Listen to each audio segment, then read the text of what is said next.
Well, it's lovely to be out on such a sunny evening in Edinburgh, but it's a shame that we have to be out tonight protesting against the two-child cap and the rate clause. Well more than a year since Alison Thulis, my colleague at Westminster, first spotted it in the small print of a Tory budget. Very glad to see such a huge demonstration today and so many people still coming along 1 year after the rate clause came into force to show their opposition to this vile and despicable policy. The UK government have never been able to justify this policy, and we saw that this week with Esther McVeigh's pathetic attempts to say that the rate clause was somehow double support for women and that gives them some kind of chance to talk about the most appalling and disturbing experience of their life.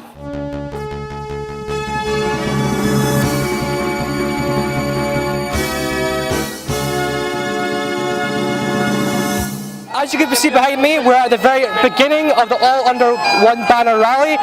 You can obviously hear the pipers behind me as events are about to kick off.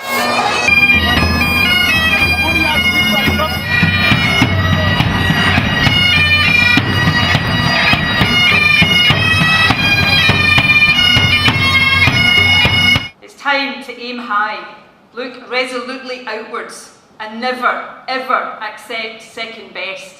Above all, it's time to believe that we can. We can build that better country we know is possible. And friends, we will. If you enjoy watching our programmes, please help us to be Scotland's independent broadcaster by signing up to become a Broadcasting Scotland supporter.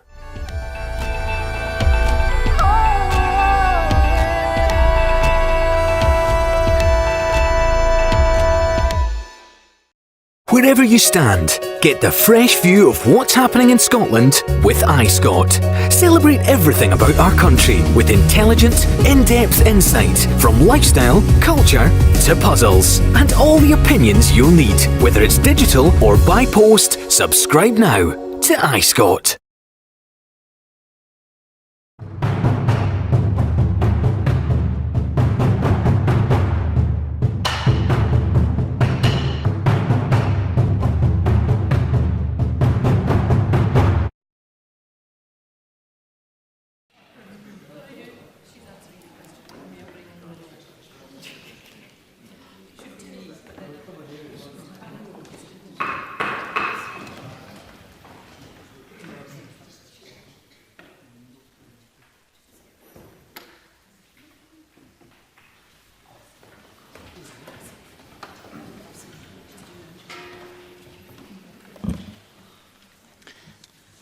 The first item of business is portfolio questions.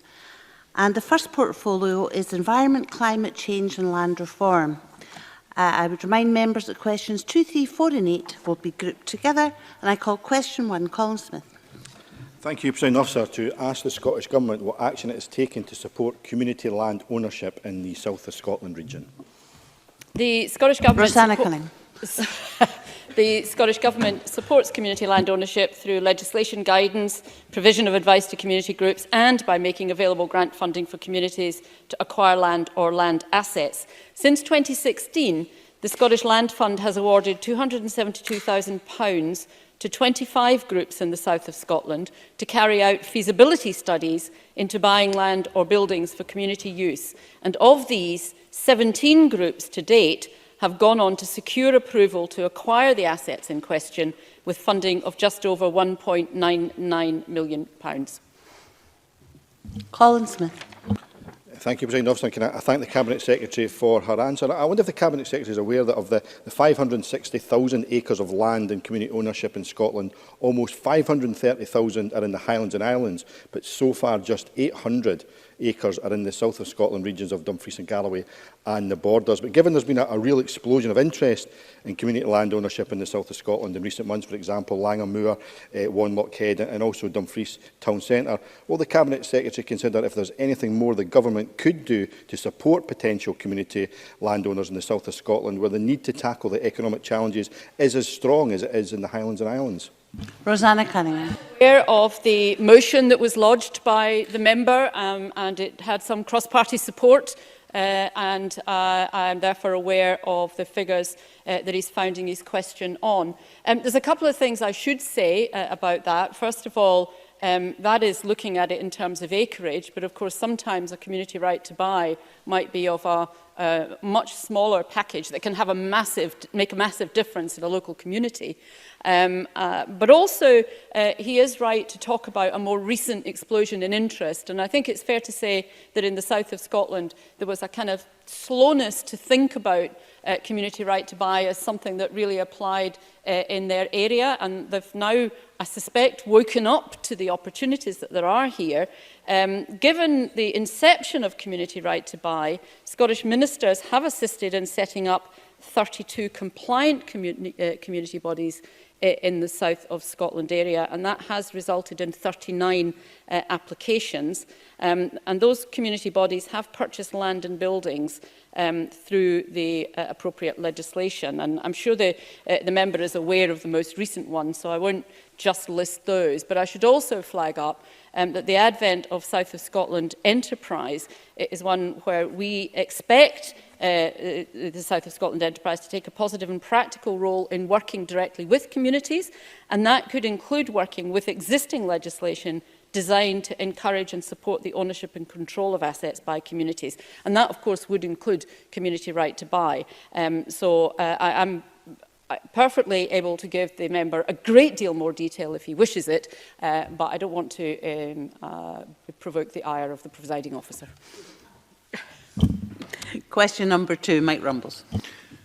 To ask the Scottish Government what its response is to the 12-point plan published by the Climate Emergency Response Group on the 26th of August. Rosanna Cunningham. The 2019-20 programme for government contained a point-by-point response from the Scottish Government to the 12-point plan published by the Climate Emergency Response Group. And I hope that the member has seen that, between him having been required to lodge this question and actually look at the PFG. Mike Rumbles. I'm interested in focusing on one of the 12 points in the plan, which is the £100 million Agricultural Modernisation Fund for zero-interest loans for investment and improvements that will secure a reduction in emissions. Would the Cabinet Secretary accept this request for investment and commit to this being new money and not money taken from the current funds for agricultural support from the agricultural portfolio, or from her own? Rosanna Cunningham. Well, I think the member will probably realise that I can't make that kind of commitment on behalf of my colleague Fergus Ewing. I know that Fergus is particularly keen to ensure that any agricultural transformation programme does deliver right across the board in terms of things like sustainability, etc. Obviously, there is a budget process to go through, and there may be additional funding implications in that budget. But I think those would be matters for the appropriate Cabinet Secretary to deal with, although I'm sure he will be happy to engage directly with Mike Rumbles on that. Neil Findlay, question number 3. To ask the Scottish Government what action it is taking to address climate change. Rosanna Cunningham. Scotland is a world leader in the fight against climate change. We have almost halved emissions since 1990, while growing the economy, increasing employment and productivity. The concrete actions we will take to address climate change are set out in our climate change plan, which was published in February 2018. We've already committed to updating that plan within 6 months of the Climate Change Bill receiving royal assent, and we're looking across our responsibilities to make sure we continue with the policies that are working and increase action where necessary. The programme for government outlines the areas where we will do this, including measures on transport, green finance, land use and through investing in innovation. Neil Findlay. The cycle to work schemes encourage many people to buy a bike and use it for work. The UK Government are expanding the cap on the scheme so that people can purchase electric bikes. Now, I know that cycling is not in the Cabinet Secretary's remit, but given that air pollution and other areas are, will she lobby her ministerial colleagues to see if there are other ways in which we can increase the incentives for people to take up the use of e-bikes? Rosanna Cunningham. Can I reassure the member that my ministerial colleagues are probably fed up with me lobbying them on a variety of different issues, but I can absolutely undertake to continue to do so across the board in respect of the sorts of activities that will be required for us to reduce climate emissions. And that will include continuing to focus on alternative modes of transport, such as cycling. Question number 4, Stewart Stevenson. The Scottish Government what action it has taken to tackle the climate emergency. Rosanna Cunningham. Obviously, I gave an answer to Neil Findlay on this topic. The 2019-20 programme for government outlines the need to respond to the global climate emergency and the actions the Scottish Government is taking to do so. For example, developing and publishing a climate emergency skills plan builds the right skills into Scotland's workforce to take advantage of new areas of investment. Stewart Stevenson. Is the Cabinet Secretary aware that in a Quinnipiac University-run national poll last week, 67% of US voters supported doing more to address climate change? Is this further confirmation that the climate emergency is now recognised worldwide and requires a substantial response from every country, including our own? Rosanna Cunningham. It may not surprise the member if I say that I was unaware of that very specific poll from Quinnipiac University. However, I'm not sure that the results surprise me enormously. It's encouraging to see that more US voters want action to address climate change. The global climate emergency does need a global response, and while we can lead by example, and indeed we will end Scotland's contribution to climate change by 2045, we do need the rest of the world to follow that lead and work collaboratively with us to tackle this global climate emergency. I'm reassured as well when I meet representatives from many of the state legislatures in the United States who have maintained and want to forge ahead with their commitments to reducing emissions. And the sum total of their efforts, I think, will still mean that we are getting a contribution from the United States. Question number 8, Gail Ross. Thank you, Presiding Officer. To ask the Scottish Government how it works with the agricultural sector to maximise the potential that farmers have to help achieve our climate change targets. Rosanna Cunningham. Well, we're on track to meeting Scotland's world-leading climate change targets, with emissions down by 47% between 1990 and 2017. And Scottish farmers already play a key role in this progress, including contributing to emissions reduction through forestry, land use and electricity generation. The Scottish Government is working with the agriculture sector to do even more.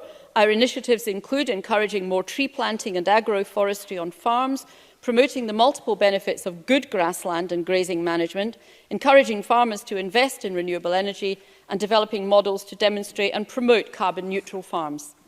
Gail Ross. Thank you. The IPCC report recently stated that we should look at reducing our meat intake to help the environment, and this has led to farmers being unfairly targeted. Does she agree that agricultural practices are different here and that there are Scottish farmers that are leading the way in best practice and that should be recognised? I think we all recognise that Scots need to significantly increase the fruit and vegetable part of their diets. That's a simple health message that in most countries is one which I think health authorities would wish to work on.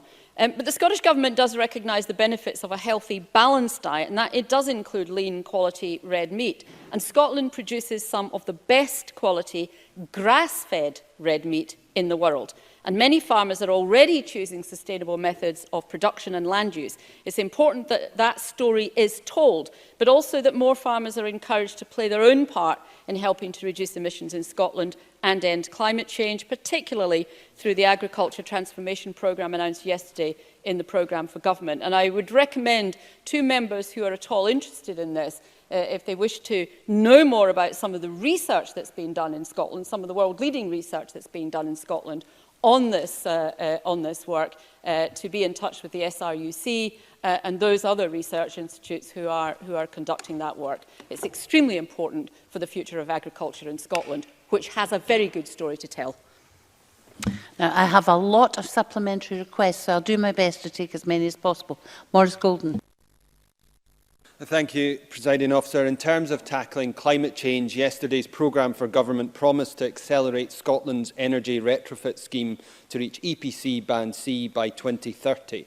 Why did the SNP vote against Scottish Conservative amendments to achieve this previously?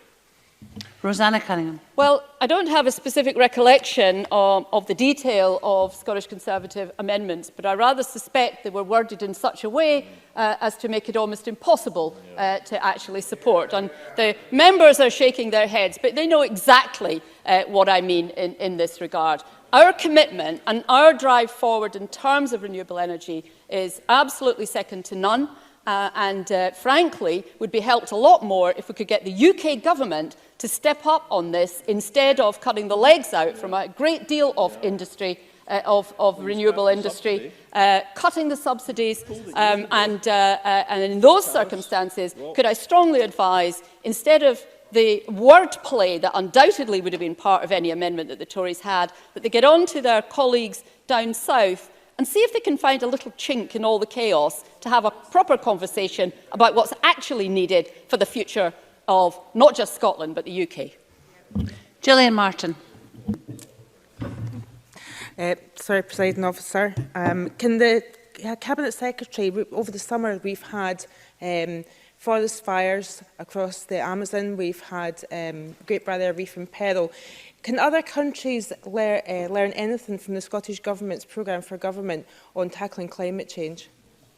Rosanna Cunningham. Well, I mean, I would say, but it is true that Scotland is leading its way in our actions. We were one of the first countries in the world to declare a global climate emergency and followed that declaration with a world-leading net zero target and a programme for government that has prioritised tackling climate change. So I look forward to discussing that programme in the debate that follows portfolio questions. The fight to save the Amazon forest, the world's biggest land-based carbon sink, does show the importance of global cooperation in tackling climate change. And I hope that other nations will join us in committing to end their contribution to climate change. And I know my colleague sitting here, Fergus Ewing, is going to be playing a very direct part in that, encouraging the increased planting of trees in Scotland. We can't probably make up for the number of trees that have been lost in the Amazon, but we can do our bit, and if every country does its bit, it will help enormously. Andy Whiteman. Presiding Officer, the Cabinet Secretary talks about deforestation. The programme for government does promise an extra £5 million and an increase to 12,000 hectares in the planting target.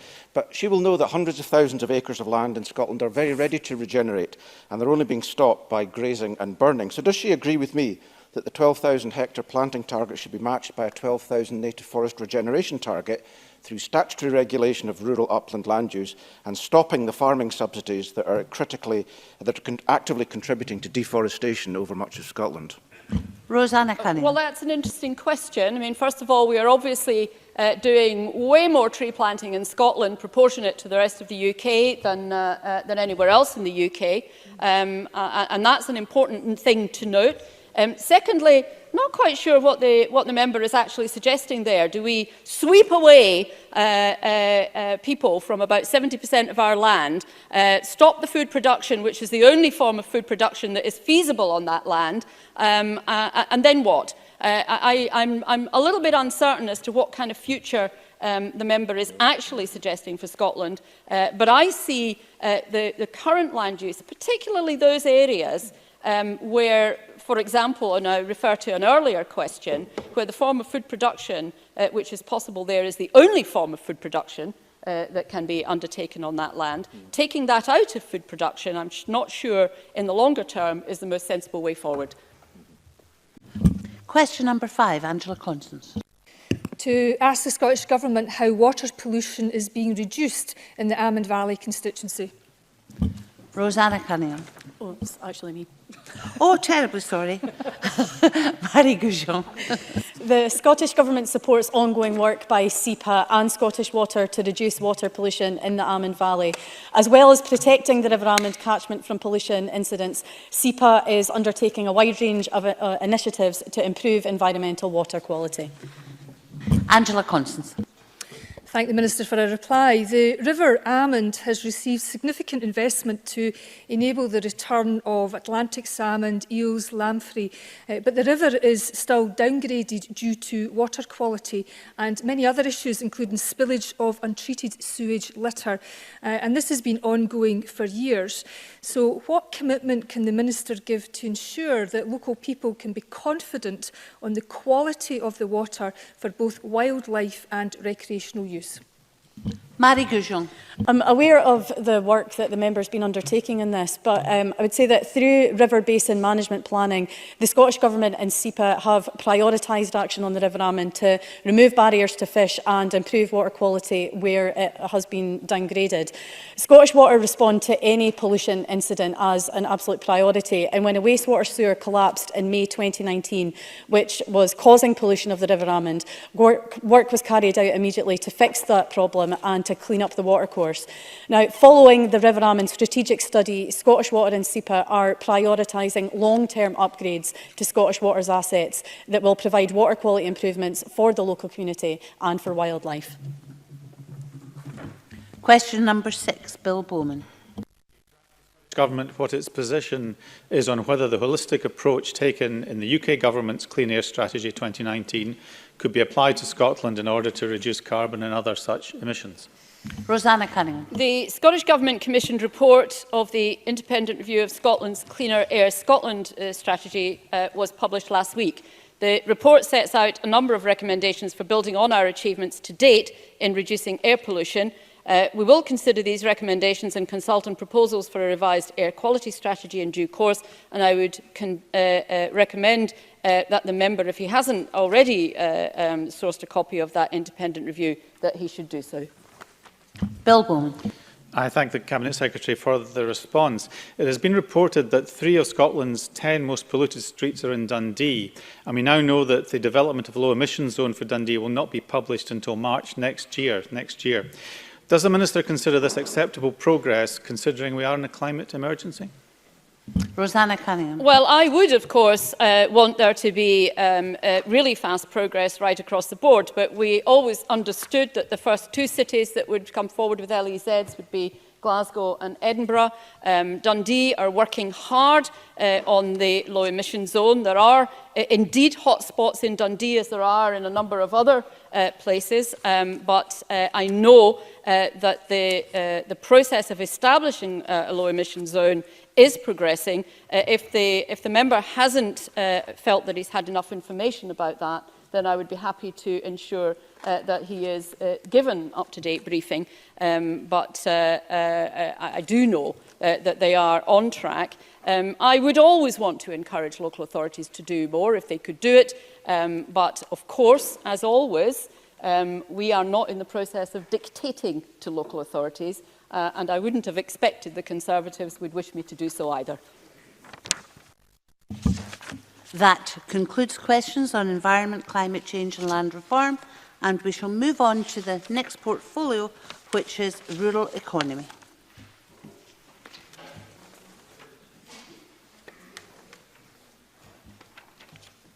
We now commence portfolio questions on rural economy, and I would remind members that questions 1 and 5 will be grouped together, and can I also remind members that supplementaries from those other than the questioners all get taken at the end of the grouping. Okay, question number 1, Richard Lyle. Thank you, Presiding Officer. To ask the Scottish Government what its response is to the findings of the Anderson Centre research on the impact of a no-deal Brexit on farm incomes. Marie Goujon. We note the publicity around the Anderson Centre report, and its conclusions echo those of other research and analysis that's been conducted, including by this government. Now, while there will be variation in the severity of impacts, there is no single part of the rural economy which will not be adversely impacted by a no deal. And the fact that a no deal is still being contemplated is completely reckless, and it shows how little this Tory UK government cares about the fates of thousands of people in rural communities across Scotland. And that's why we will continue to do all we can to absolutely avoid a no deal. Richard Lyle. I thank the Minister for her answer. The report highlighted what we have always known to be the case, that leaving the EU without a deal would be a disaster for Scotland's farmers, and I welcome the Scottish Government's commitment to provide some certainty to farmers in the delivery of the current loan scheme offer. Has the UK Government given any indication that they are seeking to protect Scottish farming, be that in the form of funding post-2020 or an appropriate immigration system for Scotland's soft fruit sector, amongst others? Mary Goujon. I wish I could say that they have, but the UK Government has provided nothing but uncertainty for Scottish farming, and we're now only 57 days away from potentially leaving the EU without a deal. Now, the member mentioned in his supplementary about the immigration system, and this is an area which is a massive concern for the rural economy, but for, well, I would say for our whole economy as a whole. The UK Government introduced a seasonal workers pilot scheme to secure 2,500 workers across the whole of the UK. Now, that whole scheme isn't enough to satisfy the labour needs in my own constituency, let alone across the whole of Scotland or across the whole of the UK. And with current immigration proposals the way they are, that situation is only going to get worse. We simply cannot rely on the UK Government to resolve this with their increasingly hostile environment. And that's why we want to see and we need to see migration devolve to Scotland. And in the meantime, we've absolutely committed to working with rural businesses and industries to encourage more of their employees to stay in Scotland. And we'll continue to work with our soft fruit and seasonal vegetable sectors to better understand the challenges that they face in relation to their workforce needs. Question number 5, Tom Arthur.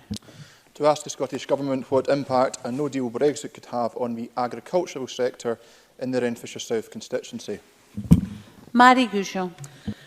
No-deal Brexit would be catastrophic for farmers and the farming industry in Mr Arthur's Renfrewshire constituency, as it will be right across Scotland.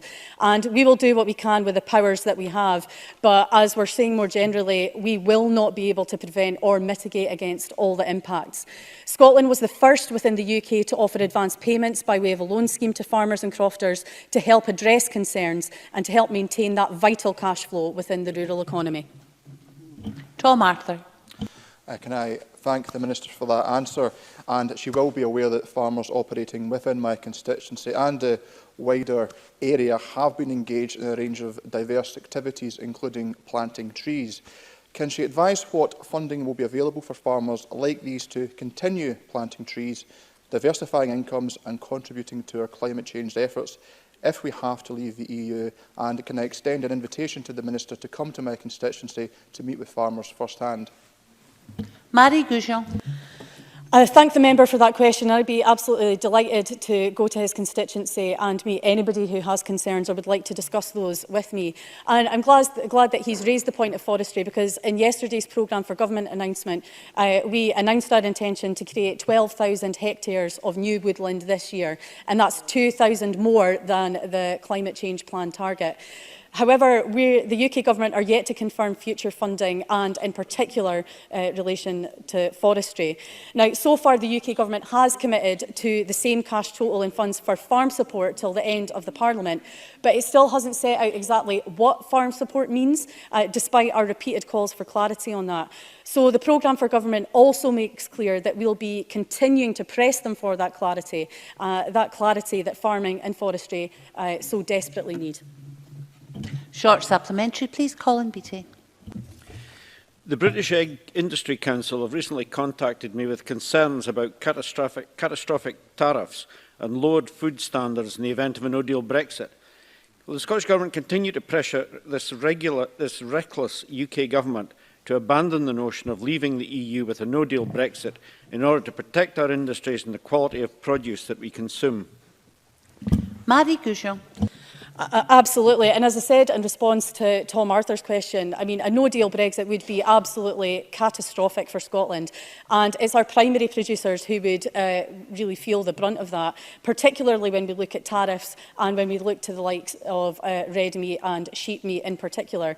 Now, we are a responsible government and we will continue to do everything we can to prepare for that, but it just simply isn't possible for us to mitigate against all the impacts of leaving the EU without a deal, and that is why a no deal must be removed as an option. Thank you. Question number 2, Bill Kidd.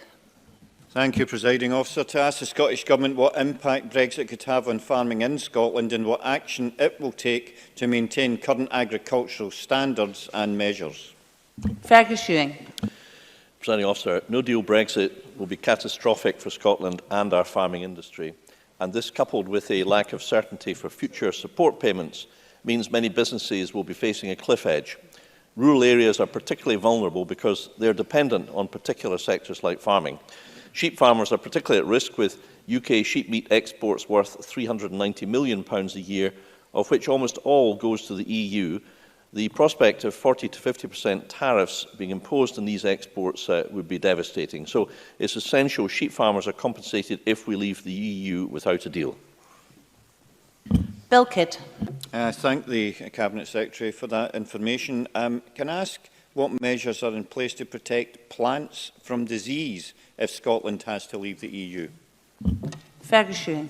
Well, the EU is an important resource for knowledge and disease surveillance for aiding Scotland in taking preventative measures in protecting our plants for the incoming threat of new pests and disease. This is an extremely important area, and I'm grateful the member has raised it. So we believe exiting the EU is not in our interests. We've been preparing Scottish legislation so our existing protective measures continue to be robust on exit, and we remain committed to adhering to current and future EU standards and regulations. Question number 3 was not lodged. Question number 4, Jackie Bailey. To ask the Scottish Government what the value is of Scotch lamb exports to Europe. Fergus Ewing. Information from Quality Meat Scotland is that almost £31 million worth of Scotch lamb was exported to Europe in 2018, accounting for approximately 22% of the sector's income for the year. Can I thank the Cabinet Secretary for his response? Lamb prices are, of course, okay at the moment, but hill farmers are concerned about the potential reduction in the value of lamb and the loss of the EU market. Can I ask the Cabinet Secretary what contingency measures he has in place to assist hill farmers post-EU subsidy in the event of a fall in the value of lamb? Fergus Ewing. I'm not sure that Jackie Bailey's entirely correct in that information I got just in the last couple of days indicated that at a market in, I think, Newton Stewart, the prices fell by about 20%. We do, however, keep a close price monitoring on the figures from all marts, but I would say that we are concerned not only about the fall in beef prices and rising costs, but also of the overall financial position facing the sheep sector. I am able to say that one of the things that we have done, and I'm pleased that we are doing this, is to arrange that every farmer and crofter and land manager entitled to receive Pillar 1 payments will receive payments at the earliest possible date, and 95% of all eligible claimants have received a loan offer. About half have been returned. I would urge those who haven't done so to do so, so that they can obtain their 95% of their full entitlement by the beginning of October. And that money in the bank, I think, is the most practical thing we can do in the short term. But if the loss of EU markets for lamb takes place because of the high tariffs, then it is the responsibility of the UK government to come up with a compensation scheme based on a headage payment on breeding ewe numbers with 2018 historic information. That is the only way that we can administer quickly and successfully a compensation scheme, but far better not to have the problem arise in the first place, far better to avoid a no-deal Brexit. Question number 6, Graham Simpson. To ask the Scottish Government when it plans to publish a national development plan for crofting. Fergus Ewing. As set out in our programme for government, the National Development Plan for Crofting will be published in the coming year. Graham Simpson. Thank you for that answer. I was hoping the Cabinet Secretary might enlighten us on what the statement next week on crofting might include. Could it include something about the National Development Plan for Crofting, which was actually promised in last year's programme for government, as was a crofting bill which has yet to appear, and that's disappeared from this year's programme for government? Perhaps you can tell us what's happened to that. Fergus Ewing. Well, the member is correct in one respect that there is intended to be a crofting statement next week, and if I were to accept his invitation to say what is in that statement, prima facie, presiding officer, I would be in clear breach of every parliamentary rule that's been written. So, with respect, I won't accept that invitation, as the member will understand. I'm very proud that in 2018 we saw over 200 new entrants into crofting. In the last financial year, we've provided crofting businesses with over £46 million in funding. In the financial year 18-19, we approved over 618 crofting agricultural grant scheme applications. I've driven this forward. I'm proud, presiding officer, that so far as the crofters are concerned in Scotland, we're getting on with the day job, whilst his colleagues in Westminster have apparently abandoned it altogether. Question number 7, Maurice Corey. Thank you, Presiding Officer. To ask the Scottish Government what plans it has to take forward the beef efficiency scheme. Fergus Ewing. The beef efficiency scheme is presently in the third year of a 5-year scheme. We expect to be able to continue the scheme as is until its conclusion. That does, however, depend, presiding officer, on the UK Government including the beef efficiency scheme within its commitment to maintain farm support until 2022. Any decisions on a future scheme can only be made once there is clarity and certainty from the UK Government on future funding, which at present there is not. Maurice Corey. I thank the Cabinet Secretary for his answer, but the available budget in the beef efficiency scheme stands at £600,000 as of August 2019 this year. Can I ask if the Cabinet Secretary can give any further detail on exactly how these funds would be allocated and within what time frame to support beef farmers and optimise sustainability across Scotland's beef livestock would you consider? Fergus Ewing. The member will know that the funding available in the beef efficiency scheme is being front-loaded. That's the nature of the scheme, and that, I think, was welcomed by all those who chose to participate. And I'm very pleased that, I believe, unlike in other parts of the UK, we were able to support our beef sector with this scheme. So I'm very happy to discuss any proposal the member may have in future, but I think the starting point is this, that Mr Gove, in his Health and Harmony paper, basically said that direct support for farmers should cease by 2027. So his asking me for more money for this scheme and that runs contrary to the fact that the UK Government planned to scrap all support payments for food production in just a fairly short number of years' time. I think there's just a little bit of inconsistency there, Presiding Officer. Supplementary from Gail Ross. Thank you, Presiding Officer. Just for clarification, can the Cabinet Secretary advise if there is an equivalent scheme elsewhere in the UK? And if there is there anything that we can learn from it to support our beef farmers? Fergus Ewing. As far as I understand, the answer is no. There is no equivalent scheme in the UK. I think this is actually an example of where Scotland has benefited from devolution of agriculture. We have been able to respond to clear wishes of the farming sector to provide this scheme, to deliver this scheme, and able to therefore to benefit Scotland's farmers and meet our needs. And it does reinforce why farming policy and future arrangements for rural support need to stay devolved without strings being attached by the UK Government in any form. Question number 8, Jeremy Balfour. Thank you, Deputy Presiding Officer. To ask the Scottish Government how many farm businesses in the Lothian region are still to receive 2016-17 and 2017-18 CAP Basic and Pillar 2 payments. Fergus Ewing. For the CAP Basic Payment Scheme, there are zero payments outstanding for the scheme years 2016 and 2017 and 7 businesses in 2018. For Pillar 2, there are 2 businesses due for payment for 2016, 4 for 2017 and 24 for 2018. We are continuing to work with customers to pay out the remaining claims in line with the scheme regulations. Jeremy Balfour. Can I thank the Cabinet Secretary for his answer? Can you confirm absolutely that these payments will be made to all farm businesses by the end of this year? Yes or no? Fergus Ewing.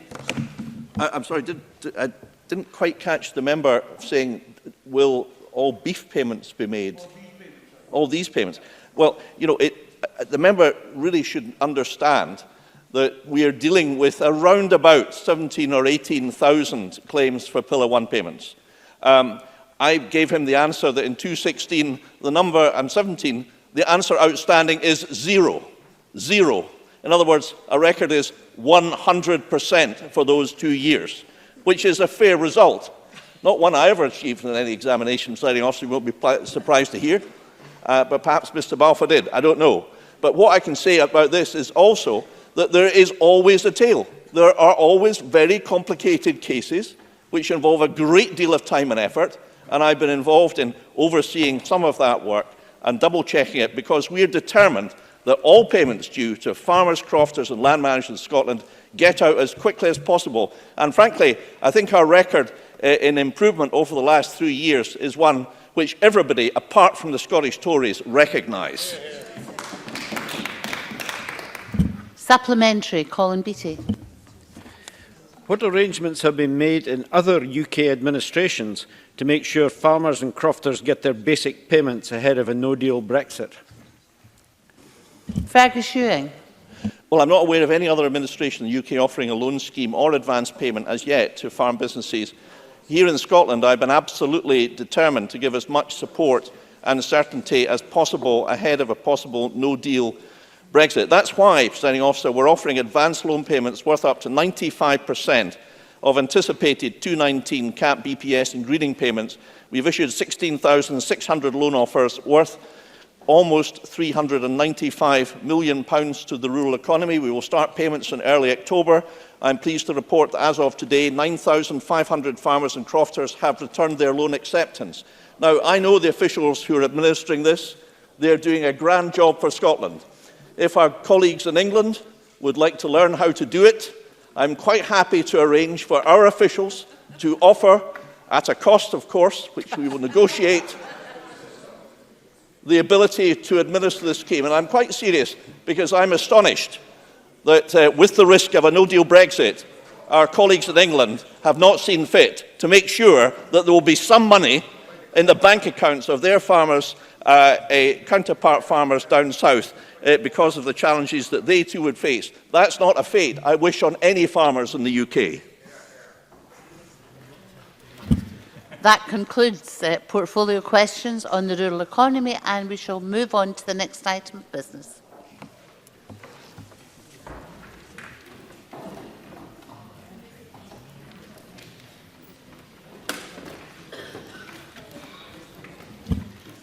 The next item of business is debate on the Scottish Government's Programme for Government 2019 to 2020. May I ask those who wish to speak in the debate to press the request to speak buttons, please, and I call on Rosanna Cunningham to open the debate. For up to 7 minutes, please, Cabinet Secretary. Thank you, Presiding Officer. The Amazon in flames, temperatures soaring to record levels across Europe, glaciers disappearing, all stark reminders of a world in crisis and real evidence of an emergency. And that emergency does require an emergency response. This programme for government, the capital spending review and the early update to the climate change plan will build on what we have already done. They show clearly just how seriously the Scottish Government is taking this issue. But responding to the global climate emergency is not just about government policies or spend. Scotland's response to the global climate emergency needs to be a truly national endeavour. It will require significant change in what we do and how we do it in all aspects of our daily lives. And by we, I do mean we, individuals, businesses, civil institutions, faith groups, the public sector, and indeed Parliament itself. Everyone will have to consider carefully what more can be done. Yesterday, the First Minister set out the key commitments in this programme for government. She also spoke about the context in which they are given and the political and constitutional emergency that is engulfing the UK. While no deal remains a threat, this government will ensure that we are as prepared as possible while being honest about being unable to prevent all the damage that will ensue. Nevertheless, the Scottish Government cannot and will not simply ignore the needs of our country, the needs of the people of Scotland, while the UK government seem intent on propelling us towards a harmful no-deal exit from our friends and partners in the EU. This includes responding to the need of current and future generations for us to combat the global climate emergency. This programme for government is a statement of intent which starts to chart the path towards net zero in 2045 and a decarbonised, inclusive and innovating society. It's a vision of the Scotland we want to become. As the Committee on Climate Change has noted, it is also a vision we cannot achieve alone. It is welcome that the UK Government has followed our lead to legislate for a net zero target, but UK-wide policies still need to ramp up significantly. The Scottish Government has repeatedly called on the UK Government to act in areas where we still do not have the powers to do what is needed. There are bold commitments in this programme for government. For example, the £500 million we are spending on bus infrastructure to help transform how we use public transport and start the process of lowering congestion in our cities. Our plans to decarbonise flights within Scotland by 2040, working with Highlands and Islands Airport Limited to achieve the world's first zero-emission aviation region across the Scottish Highlands and Islands. The commitment to increasing our carbon sink with an additional £5 million for afforestation and a total of £14 million this year to restore our vital peatlands. Green finance initiatives will be crucial in achieving our transition and in maximising the opportunities from that transition. We have placed the 2045 net zero target at the heart of the remit for the Scottish National Investment Bank, and we will create a £3 billion portfolio of projects to bring to market ready for green investment. We will continue to prioritise decarbonisation of our energy sources, investing £30 million in a low-carbon innovation fund for renewable heat projects. We will support our farmers and the farming community as it evolves and explores new, exciting opportunities in organic farming and develops pilots to reduce greenhouse gases from agriculture. And supporting our farmers also means maximising our land use and enhancing the potential of every part of Scotland's land, including agriculture and forestry, to contribute to the fight against climate change. At a national level, we will commission independent advice on options for changing land use patterns and practices within Scotland. We will develop proposals for implementing regional partnerships and frameworks, working to enable regional land use partnerships to emerge locally by 2021. And this will help us develop an integrated and strategic approach to sustainable land use. We will also introduce the Circular Economy Bill, advancing Scotland's ambitions for the circular economy through measures that encourage the reuse of products and reducing waste and single-use items. And I know that's something that a lot of people have been waiting for a while. Leading by example, we will accelerate efforts to use 100% renewable electricity on the Scottish public estate.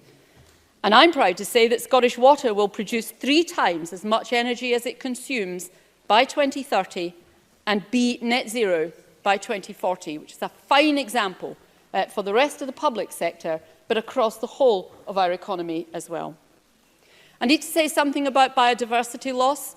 That and the climate crisis are intimately bound together, and we will make an additional £2 million available to fund further projects addressing biodiversity loss and climate change.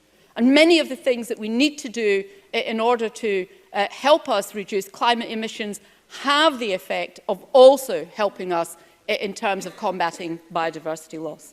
As well as providing a habitat for many species, our marine environment plays an important role in helping to absorb carbon. Next year, we will begin publishing results from our research programme into carbon capture and storage, and we will establish a new virtual centre to coordinate marine climate change science and research in response to the global climate emergency. The step change in behaviour and investment flowing from our response to the global climate emergency presents opportunities for us all. And this programme for government is the next step in our journey towards a more inclusive society, a society that protects this planet and places the well-being and success of its citizens at its heart. With the UN climate negotiations very likely to be hosted in Glasgow next year, Scotland will be at the centre of the next critical conversation about global ambition on climate change. And this will be the most important global conversation since Paris in 2015. As a nation, Scotland must lead by example, and this ambitious programme for government reinforces Scotland's status as a global leader in the fight against climate change. This government's actions will live up to our ambitions for a greener, fairer Scotland. Call Murdo-Fraser, 7 minutes, please. Thank you, Deputy Presiding Officer. Can I start by thanking the Cabinet Secretary for the spirited fashion in which he's opened this debate, in contrast to the somewhat lacklustre presentation we had yesterday from the First Minister. And this, of course, is occurring on a day when we are seeing £1.2 billion in additional Barnett consequentials coming to this Parliament as a result of spending decisions announced by the Chancellor of the Exchequer. And let's just hope that the Finance Secretary spends that money wisely in supporting our frontline services, and we don't see that money squandered when he's got a black hole that he still has to fill. Now, yesterday, the presiding officer, the First Minister, did not inspire many people with her programme for government. And it was clear at the outset that really the only thing this government cares about is independence. The first bill mentioned in the First Minister's statement, the first bill mentioned by the First Minister yesterday was what?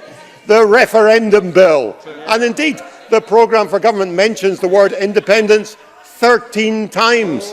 And the word referendum appears no less than 25 times. And it's really the only thing that interests them. The only time yesterday the SNP backbenchers woke up was at the mention of the word independence. But as the First Minister has mentioned the referendum bill, let's have a look at what the experts have said about it. And we heard some evidence this morning in the Finance and Constitution Committee. This bill has been slammed by the Electoral Commission, who've said they must have more time to assess any referendum question proposed in legislation, and it should not simply be set by Scottish ministers. It has been slammed by Dr Alan Rennick from the Constitution Unit of UCL, who says, "I have found no well-functioning parliamentary democracy that gives ministers blanket authority to call a referendum by secondary legislation." It has been slammed by the Faculty of Advocates. It has been slammed by the Institute for Government, and it has been slammed by the Law Society of Scotland. If that is the quality of the legislation being brought forward by this government, they really need to up their game, presiding officer. And when it came to the rest of the programme for government, all we saw, not just now, all we saw was a lot of rehashed re-announcements and delays to previous programmes. So we've been promised a Good Food Nation bill before. It was promised in the SNP manifesto in 2016. It was promised again in the 2016 programme for government. It was promised again in the 2017 programme for government, and again in January 2018, Fergus Ewing set out his commitment to the bill in an answer to a question in this chamber. At the fourth time of asking, presiding officer, we look forward to seeing this legislation brought forward. The disclosure bill was promised in last year's programme for government, but didn't see the light of day. Last year, the electoral reform bill was promised, but only saw the light of day yesterday morning. The National Manufacturing Institute was announced in December 2017, but only now, they say, work is going to begin. They promised last year to introduce increased sentences for animal cruelty and implement Finn's Law, but again, it is only in the programme for government this year. They said they would begin their parental employability support scheme last year, and they're doing the same thing again this year. They claimed they would publish Scotland's first ever National Action Plan on neurological conditions last year, and they're doing the same again this year. They have delayed the delivery of their funeral support plan, and as I pointed out yesterday, they promised they would sign their contracts for their R100 broadband scheme originally by the end of 2018, and now they're saying they won't sign the contracts until the end of this year. And yesterday, the First Minister could give me no date by which this project would be completed. And in the meantime, households across rural Scotland are crying out for the superfast broadband that the SNP promised would be delivered to them by the end of 2021. If the Cabinet Secretary wants to give way, wants me to intervene, I will give way. If she wants to intervene, she wants to intervene, presiding officer. Now, as to the detail in the programme for government, we look forward to scrutinising the bills that come forward. Action to promote the circular economy will, I know, be music to the ears of my colleague Maurice Golden, who can talk of little else. Proposals to decarbonise transport will be interesting. But where are the plans for bold infrastructure projects? For example, to extend our rail network. Where is the plan to reopen the direct Edinburgh to Perth rail line? which would have a transformative effect on transport choices for the whole north of Scotland. I would have thought this is something the Cabinet Secretary, given her constituency interest, would want to take forward.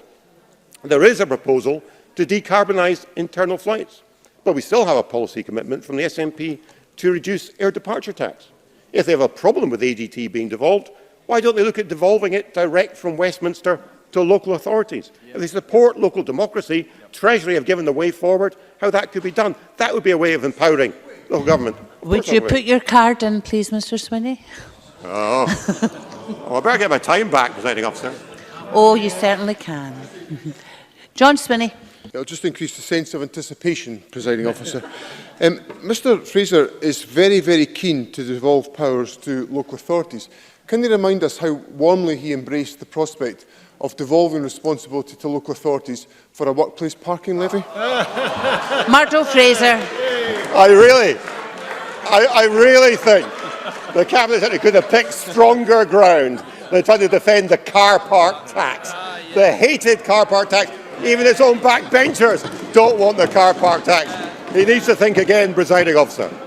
And Presiding Officer, we wait after a long delay for the Scottish National Investment Bank when the Scottish Growth Scheme, which is supposed to deliver £500 million investment, has delivered virtually nothing. Now, I was interested in what the First Minister had to say about the Scottish National Investment Bank supporting the green economy. Will this mean that companies in the food and drink sector or involved in exporting will not be eligible for support? It would be good to get these matters clarified. But, Presiding Officer, this was a programme that was woefully thin.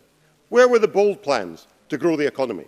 Where were the plans to tackle the 30,000 additional economically inactive adults of working age we have in Scotland relative to the rest of the United Kingdom? Where was the action to tackle business rates and remove the large business supplement, the £65 million a year raid on retail premises? Where is the action to rejuvenate our town centres? Where are the plans to tackle productivity? And if the SNP want ideas on how to improve our economy, I can commend to them the 62 pages produced as an interim report by our own Scottish Future Growth Council, bursting with ideas about how to take this country forward. Presiding Officer, it wasn't really the thin gruel in this programme for government that interested the SNP yesterday, because their interest really was only in one issue, and that is independence. Presiding Officer, oh, there we go. Right on cue, Presiding Officer, is the only time they wake up is when they hear that word. Presiding Officer, the reality is this is a government out of inspiration, out of ideas, out of imagination, and running out of time. They have only one thing left that they are clinging on to, and they will quickly learn the Scottish people have no interest in going down that route.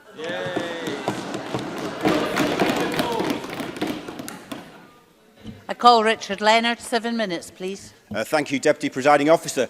As I reminded the First Minister yesterday, in last year's programme for government, we were told that closing the attainment gap and raising standards in schools remained the government's overriding mission. And yet this summer's exam results show that the pass rate for Highers has fallen for the 4th year running. And time after time, when I meet the parents of children with additional support needs, as I did a couple of weeks ago at the excellent Yard project in Edinburgh, I hear experience after experience of additional support needs not being met, of children and young people and so families being let down by the system, of battles that have to be waged, some won, but far too many lost. And I am sorry, but not as sorry as those families, that the £50 million announced yesterday for ASN just will not cut it. We know that, and the Cabinet Secretary for Education knows that. Since 2012, there has been a rise in the number of pupils identified with additional support needs of over 80,000. And yet the number of specialist ASN teachers has fallen by more than 400 over the same period. So where is the urgency?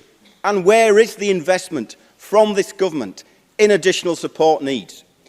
Last year, there was also to be new investment in child and adolescent mental health services. And yet we know that out in the real world, the pace of investment is way too slow. Only 1/5 of the promised funding in school counselling has so far been realised. I met a mother in Fife just last week whose son waited 20 months for a CAMHS referral. And the First Minister could only commit yesterday to put in place the full complement of 350 school counsellors a year from now. So, another year lost. Now, I raise these concerns not to score political points. I do it because these are our young people. They are our greatest asset, and they are being let down. And I raise it because many of them will not have a second chance. We have to get this right now, because if we break the cycle of austerity and inaction, and if instead we act and invest, we will change the very direction of their lives. The First Minister describes the programme for government as ambitious.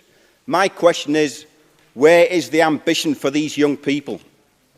The government's rhetoric on climate change is good. We applaud it. But their actions will be the judge of them, not the volumes of strategies and plans that they publish over the next 12 months. So I say this afternoon to the Cabinet Secretary and to the Deputy First Minister that we welcome the renewed emphasis on climate change, but why is there no permanent, statutory, Just Transition Commission involving trade unions and workers to guide it? We need that as part of a national action plan for the economy, not least because of the looming spectre of Brexit. And so it is encouraging to hear the announcement of new investment in bus infrastructure. I visited ADL in Kemlyn just last month. Under new ownership, it continues to be a success story, but we need to ensure that this newly announced public investment in public transport brings a Scottish jobs dividend here, in factories like ADL, in our fabrication yards and in our workshops. We have made no secret of the fact that we think the best way to secure this is by putting passengers before profit and amending the transport bill to open the way for the return of buses to municipal ownership. And can I say to the government ministers here today that you can't declare a climate emergency in April and sit back and allow a critical component of our public transport infrastructure, like the Caledonian Railway Works in Springburn, which has existed as a centre of excellence for over 160 years, to close in July. It makes no sense. Those industrious women and men were let down by an SNP government in their hour of need, and by a political party which in the end showed neither courage nor conviction.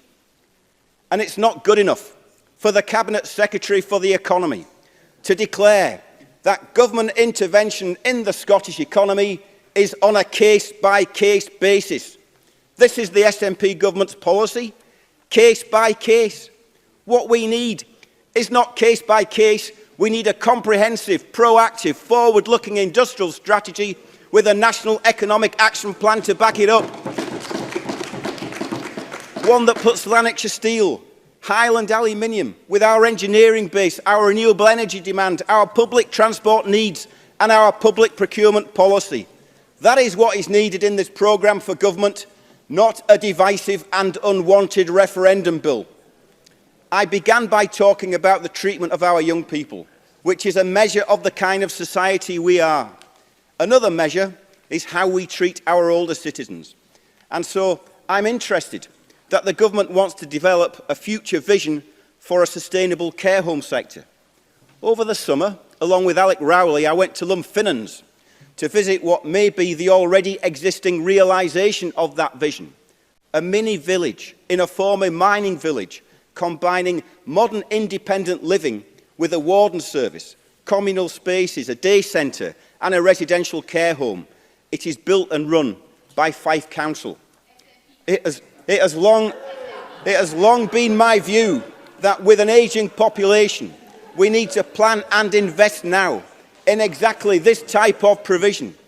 And it is my long-held view that we cannot rely on the market, the private sector, or indeed the voluntary sector alone to do it. We need to drive this through the public sector. We need the courage, the audacity of the 1945 generation who had the foresight and the vision to establish a public national health service paid for out of general taxation, free at the point of need. We need to make that kind of leap of imagination with our vision of care for the elderly, a publicly owned care service delivered by properly funded local government, These are the kind of radical ideas that we need to put into practice. Ideas whose time has come. And over the next year, we will work with the government when we can. We will hold them to account as we must. We will oppose and resist them when they are wrong. And we will challenge them inside this Parliament, but outside as well, in the battle of ideas, in the clash of values, to deliver what is best for the people of Scotland. Mark Ruskell, 7 minutes, please. Thank you, Deputy Presiding Officer. And can I start by broadly welcoming this programme for government? Perhaps it sits in stark contrast to the utter chaos and dysfunction of Westminster, but at least we do have a functioning government. And in many areas, from the Fair Work agenda to tackling child poverty, we do have a strong consensus in this Parliament. And even on the biggest question that divides us, independence, the work to update the prospectus on independence will give us all a starting point to analyse and debate the vision and the technicalities of how an independent Scotland would work. Now, we also welcome the government's adoption of the language of the Green New Deal. It even gets a chapter heading of its own, with some old policies as well as some borrowed and some new. We might not yet be on the same page, but we are getting into a better place in this Parliament to debate issues like the future of oil and gas, farming and transport. But let me be frank, though, what's in this programme is not a Green New Deal. Look at the original New Deal that transformed the US economy and the bold Green New Deal currently proposed by Ocasio-Cortez in the US. A Green New Deal has to be transformative. It has to wield the power of the public sector to not just fix markets, but to create an entirely new markets for goods and services. It has to use every lever available to deliver investment. It's not simply some exciting rhetoric to wrap around an existing policy agenda. A Scottish Green New Deal has to be the engine of a just transition, creating new, fairer livelihoods in our institutions, our businesses, our homes and on the land. We can no longer assume that sending policy signals from government will be enough to nudge the private sector. It will require direct intervention from the state. And that means rebuilding the role of the state nationally and locally in areas such as energy and transport, with bold, patient public finance, investing in our commonwealth for the benefit of future generations. But what should this mean, for example, for the homes that we live in? Because heating accounts for half of Scotland's climate emissions, while a quarter of all our people live with a choice of heating versus eating. The programme has some welcome policies in it, but they fail to address the sheer scale of this challenge. Our Scottish Green New Deal that we launched last week proposes a greater ambition, including a programme of deep retrofits and the requirement for all new homes to meet net zero standards. The climate emergency demands an emergency response, not tinkering at the edges. Go to the Netherlands. Their Energy Sprong retrofit programme moves at pace. Armies of installers working street by street, community by community. Thousands of homes transformed to warm and affordable net zero homes. The government programme talks about net zero heating by 2045, but Sweden will have net zero heating by next year. A complete decarbonisation using district heating, heat pumps and biomass. Now, the First Minister talked for the first time yesterday about support for the oil and gas sector being conditional on a plan for net zero. Now, I really welcome that shift in language. It's not exactly the position of Jacinda Ardern and the New Zealand government who've ended exploration for new reserves. They've been bolder, but it's a start.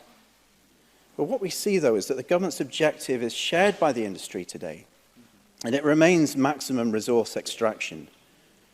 At the end of the day, that's a huge, costly gamble on the unproven technology of carbon capture and storage. Now, I recently met with operators of Mossmorran, our second largest greenhouse gas emitter in Scotland, and I learned that there's been no discussions between them and the Scottish Government about carbon capture and storage, and there are also no plans to invest in the technology either. We have 10 years left to tackle climate change. Business as usual is just not an option.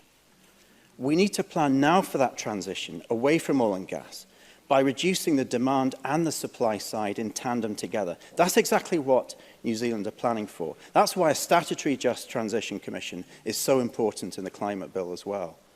The oil and gas industry is not going to end in Scotland this year or next year. But unless we plan now for its sunset in the decades to come, we are letting down the very communities who will remain utterly dependent on these industries right up until the last day of production. Our land is at the front line of both impact of climate change, but it is also uniquely placed to be part of the solution. And this programme is meant to be the response to the climate emergency. But even at the higher rate of tree planting the government is aiming for next year, it would meet its target of 21% of Scotland being forested by 2032, 8 years late. The Scottish Greens target that we've announced of 40%, which is the EU average, wouldn't be met for 150 years. So rather than just topping up the forestry grant scheme, much of which ends up with large landowners, isn't it time the government developed a radical plan to accelerate forest restoration everywhere and encourage more community ownership? And that means questioning why a fifth of Scotland is given over to driven grouse moors, when much of this land could be reforested, creating rural jobs and locking up carbon. It also means putting climate change at the heart of farming subsidy support. Now, this programme announces a rural support bill, but this appears to be more about resisting change to 2024 than putting the climate emergency at the heart of subsidy support today.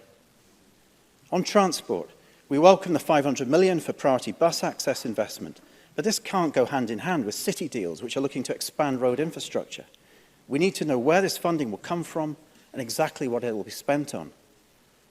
The Greens today were repeating our call for 10% of that transport budget to go on walking, cycling. And just last week, an independent review advised the Scottish Government that that funding should double again. Yet these modest asks are being ignored while billions continue to be freely spent on new roads. For the £6,000 million cost of the A9 and the A96 projects, the government could buy 86 new rail routes like the Leavenmouth Link. We have to see a better balance between these priorities in the capital budget. Presiding Officer, Scotland can and must lead the way, transforming our economy through a Scottish Green New Deal so that it works for people and the planet. But if that's to happen, then we'll need to see a much bolder, a much more courageous Scottish Government and Parliament over the coming year. Thank you very much, Mr Ruskell. I call Alec Cole-Hamilton, 7 minutes or thereabouts. Mr Cole-Hamilton. Thank you very much, Presiding Officer. I'm very grateful to have the opportunity to respond for the Liberal Democrats to the programme for government laid out by the First Minister yesterday. Naturally, we welcome a renewed focus on the climate emergency, but that's not really what her speech was about. Indeed, once again and from the outset, Nicola Sturgeon spent the first part of her speech on Scotland's constitutional future, and so therefore shall I. Presiding Officer, there are many questions facing Scotland at this moment in our nation's history, the answer to none of which is independence.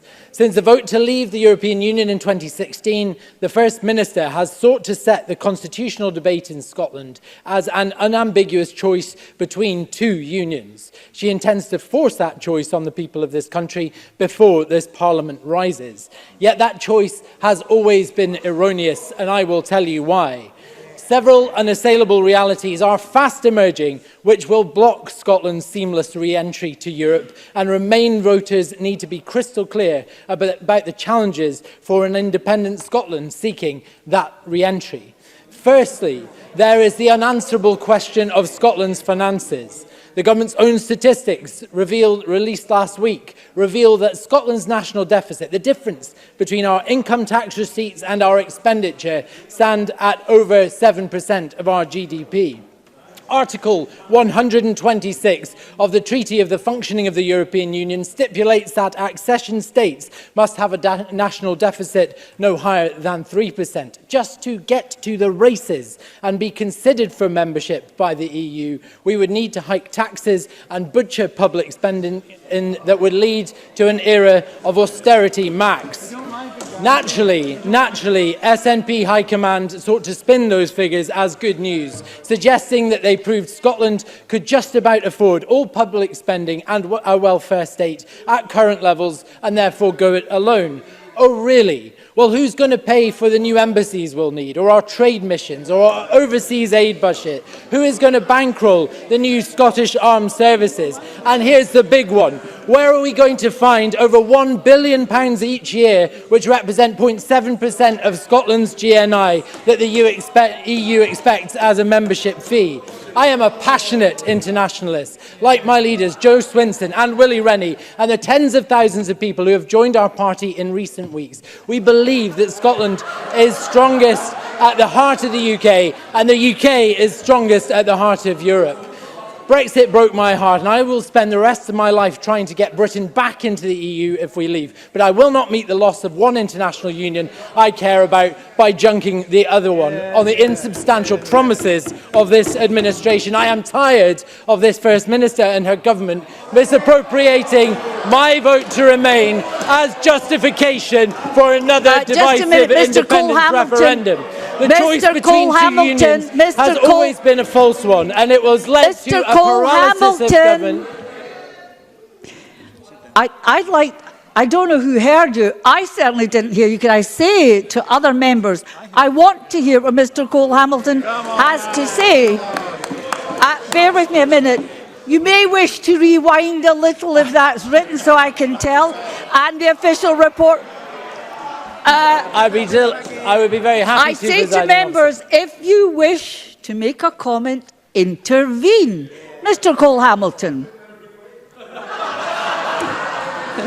Mr. Mason. Could the member explain to the Chamber why he spent half his speech talking about Scottish independence when the First Minister yesterday didn't spend anything like half her speech speaking about Scottish independence? Mr. Cole Hamilton. It is the elephant in the room in everything this government decides. I will rewind, Presiding Officer. I'm grateful for the opportunity to do so. I am tired of this First Minister and this government misappropriating my vote to remain as justification for another divisive independence referendum. The choice between two unions has always been a false one, and it has led to a paralysis of government which has starved all other policy considerations of oxygen. Areas which should have front-loaded the First Minister's speech, but once again played second fiddle to her lifelong obsession with separation. Presiding Officer, the speech of a responsible First Minister, one committed to the well-being of the people of Scotland, should have commenced with a laser beam focus on all of the scandalous failures of public policy by her administration.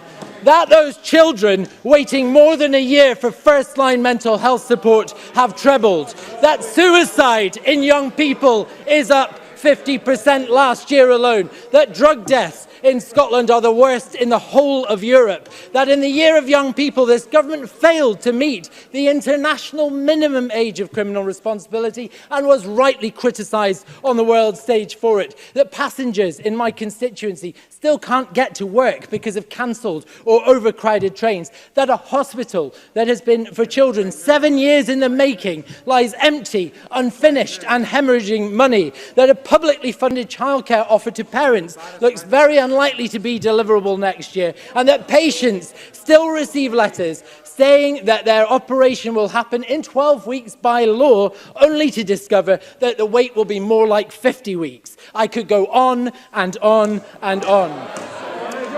This is a powerful index of incompetence and is symptomatic of a government whose tactical focus has been exclusively on the same thing for 12 years and more. That the false necessity for Scotland to leave the United Kingdom should be the first thing to leave Nicola Sturgeon's lips in her speech yesterday represents a dereliction of her duties and the office she holds. She used that speech to stoke the fires of independence again, just as control over Brexit was finally snatched from the Conservative government.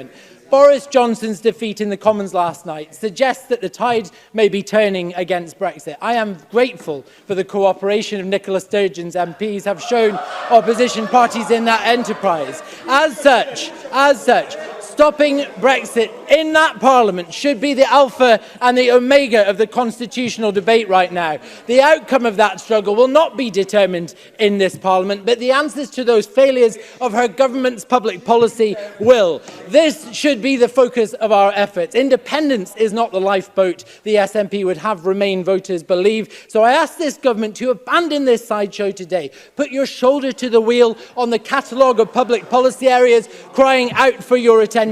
Presiding Officer, There is a muscle memory to these exchanges now. For the party of government, the union is still the cause of all ill, and independence our salvation. On such occasions, opposition members who want to retain Scotland's place in the UK respond as I have done today. These debates are exhausting, and not a single one of your constituents or my constituents is any better for it. We were all of us elected to this Parliament because our communities put trust in us to act in their best interests, to meet the challenges and threats they face, and to build a society in which they can prosper. With every countless hour that is wasted reheating the debates of 2014, we are failing to meet the test of their expectation. At the start of my speech, I talked of the many questions facing Scotland at this moment in history. If the First Minister and her party continue to present just one answer, wholly unsuitable to all of the public policy challenges we face, then her government deserves to fall, and fall it will. Thank you.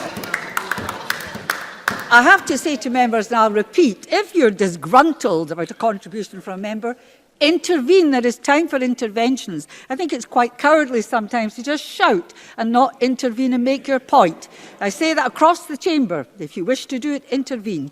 Otherwise, we can't hear what the member is saying. I call open debate, 6-minute speeches, some time for interventions, which I would encourage. Angela Constance, followed by Liz Smyth. Thank you, Presiding Officer. Amongst all the chaos and controversy from Westminster, it was somewhat of a comfort to return to the normality and the routine of our Parliament, where on the first day after summer recess, as normal, we were back to business with the government laying out their plans, and we in turn having the opportunity to fairly and rationally question and scrutinise and debate. In other words, getting on with the day job on behalf of our constituents.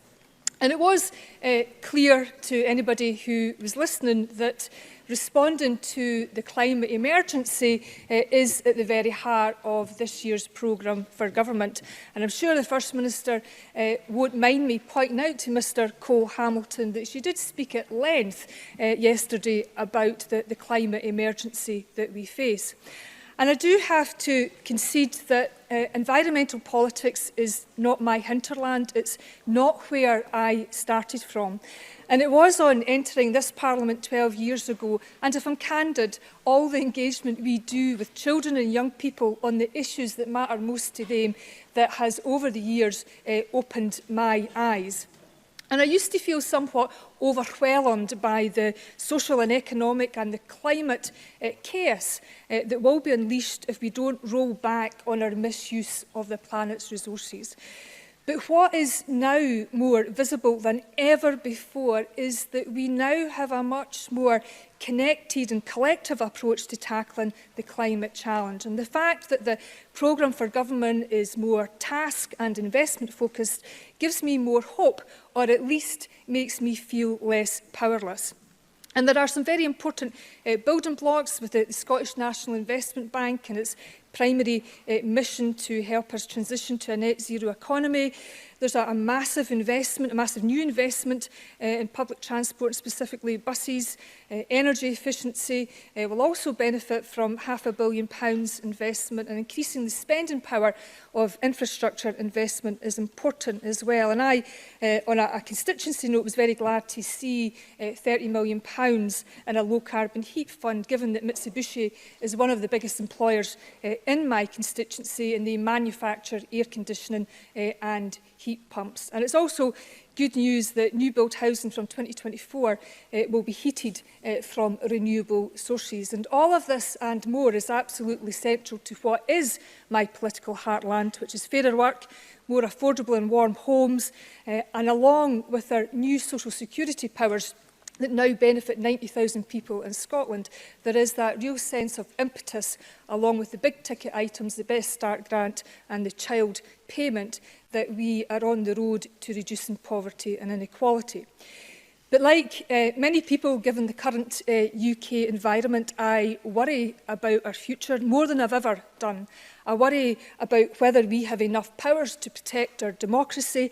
I worry whether we have all the levers to meet all of our ambitions when you have one government that is giving and another that is taking. But all of this increases my resolve to work harder and, yes, making the case for independence. We do live in a democracy, I'm entitled to do that, but also to find ways to do more with our existing powers and resources. And turning to that point, I very much welcome the commitment to the Good Food Nation Bill. West Lothian Food Bank report a 40% increase in demand since the rollout of Westminster's universal credit. And I would hope that we could all agree that we will never be rich as a society until no man, woman or child has to rely on food banks. And I do support the calls by Nourish Scotland, the Scottish Food Coalition, and all those respondents, 1,400 to the bill's consultation, calling for the incorporation of the right to food into Scots law. And I do accept entirely that it's far easier to legislate than it is to deliver rights in the real world. But we have to end hunger and poor nutrition in 21st century Scotland. And as well as hunger, we also have a problem with obesity that we need to face up to. And I very much support the government's work on healthy eating and the need to tackle multi-buys and heavily discounted food with low or no nutritional value.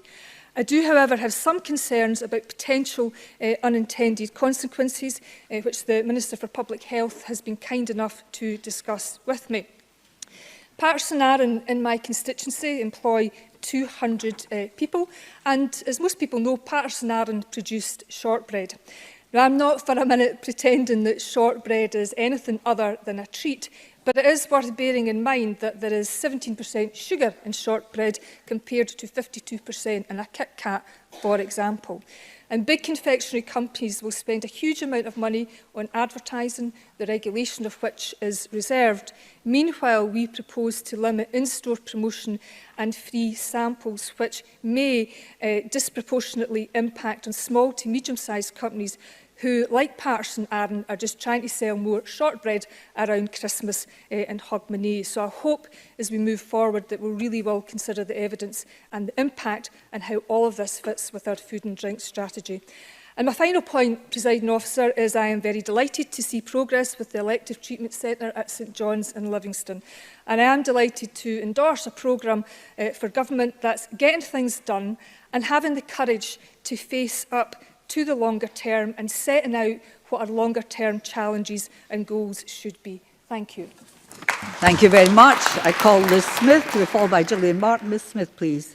Thank you. Can I use my time this afternoon to set out some key policy commitments which the Scottish Conservatives believe should be the education priorities of this government? Firstly, let me start with the very good news that was confirmed this afternoon by the Chancellor, that there will be significant Barnett consequentials coming as a direct result of the boost to school spending in England and Wales. A boost that will see over 3,000 since the SNP came to power. And in particular, we know that there remain key shortages in certain subjects and, of course, in additional support for learning, which was highlighted earlier by Richard Leonard, because that has seen a decline of 26% across primary and secondary over the last 10 years. Now, I'm only too well aware that you cannot just train teachers overnight, but what this additional money should do is to help the teacher training process and address some of the issues of retention and supply, which have been highlighted by our schools and by local authorities. Because the recent complaints from teaching staff were not just about salaries, an issue that the Cabinet Secretary addressed before the parliamentary recess, but they were primarily about workload. Workload that has increased for lots of different reasons, but often because of teacher shortages in the system. So I challenge the Cabinet Secretary to tell us what he will do with these additional financial resources to address parents' concerns. Yes, of course. John Mason. I thank the member for giving way, but I just wonder, is she arguing basically against devolution so that this Parliament should not decide how the money is spent based on a whole range of priorities, including education, or should we just accept whatever Westminster tells us? Liz Smyth. Far from it, Mr Mason. These Barnett consequentials have come as a direct result of the increase in education spending south of the border. There will be consequentials that go to the Scottish Government. I'm making the very strong plea that that should go into helping the teacher shortage situation, and I don't see why there is a problem with that.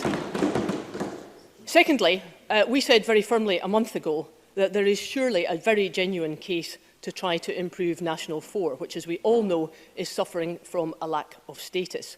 Too many young people are leaving school without the necessary exam-accredited qualifications to their name in basic literacy and numeracy. And that's a point that has been highlighted by employers.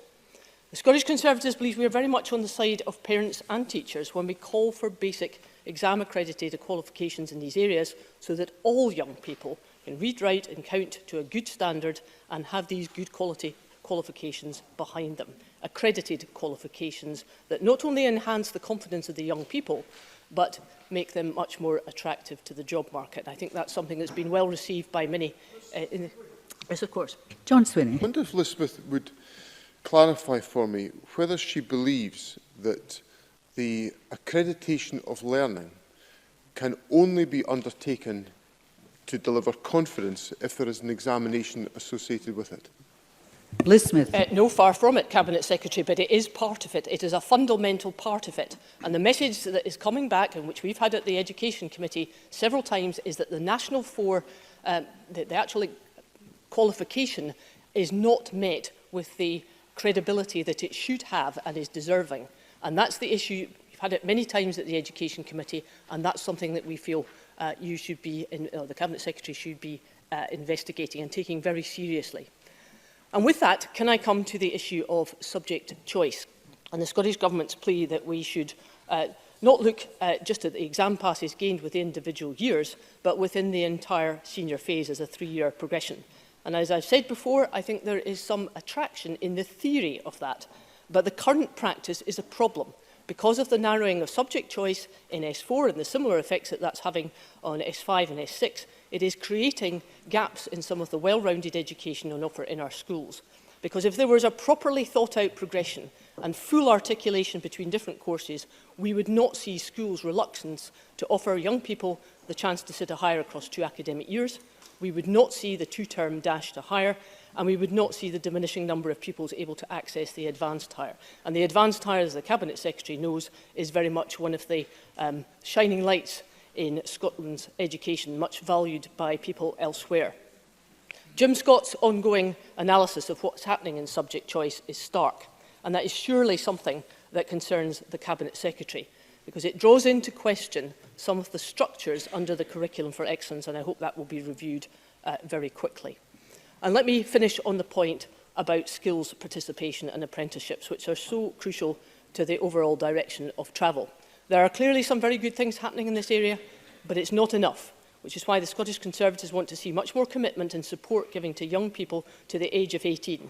If they have left school and not gone to college or university or to a job, and they're in a structured apprenticeship or a traineeship, then that surely has to be something that is beneficial. And we need to do much more to encourage our entrepreneurs like Jim McCall in all their efforts to get more of the disengaged young people into structured training. Presiding Officer, can I finish my remarks on focusing on what I believe are the priorities of young people, of teachers and of the public? That's where the focus of this Scottish Government should be when it comes to education. Thank you very much.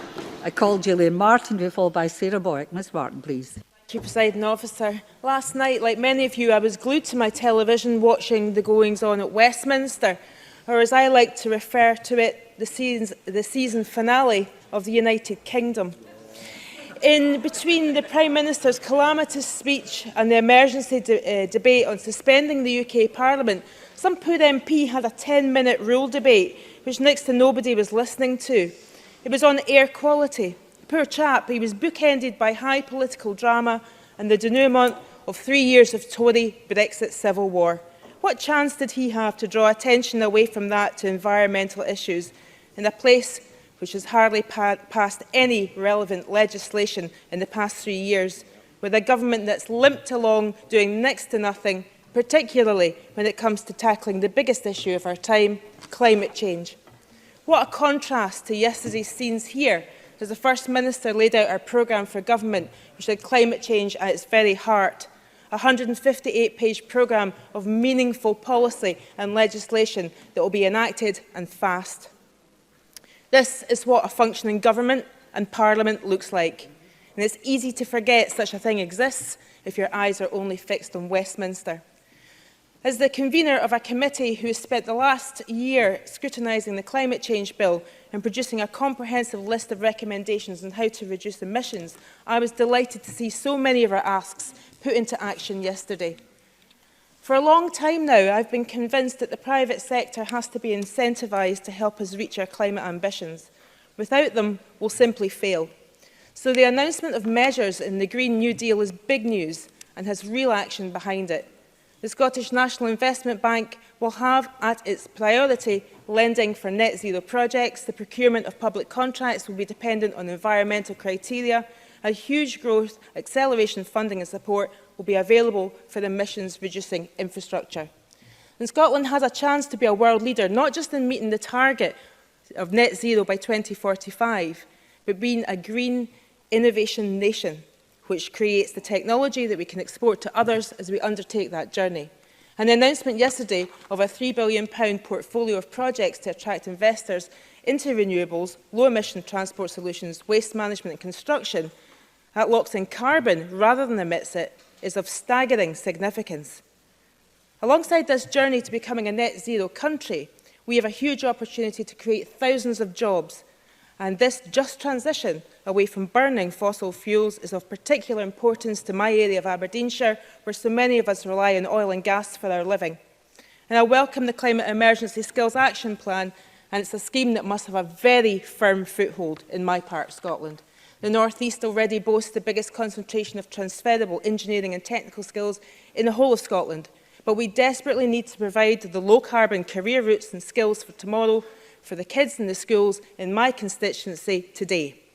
Their parents might have worked in oil and gas production and services, but young people sat in Ellen, Inverurie, Turriff, Mintlaw or Meldrum Academy right now could be the future hydrogen engineers fuelling our freight transport or the key to cracking the battery storage challenge for renewable energy.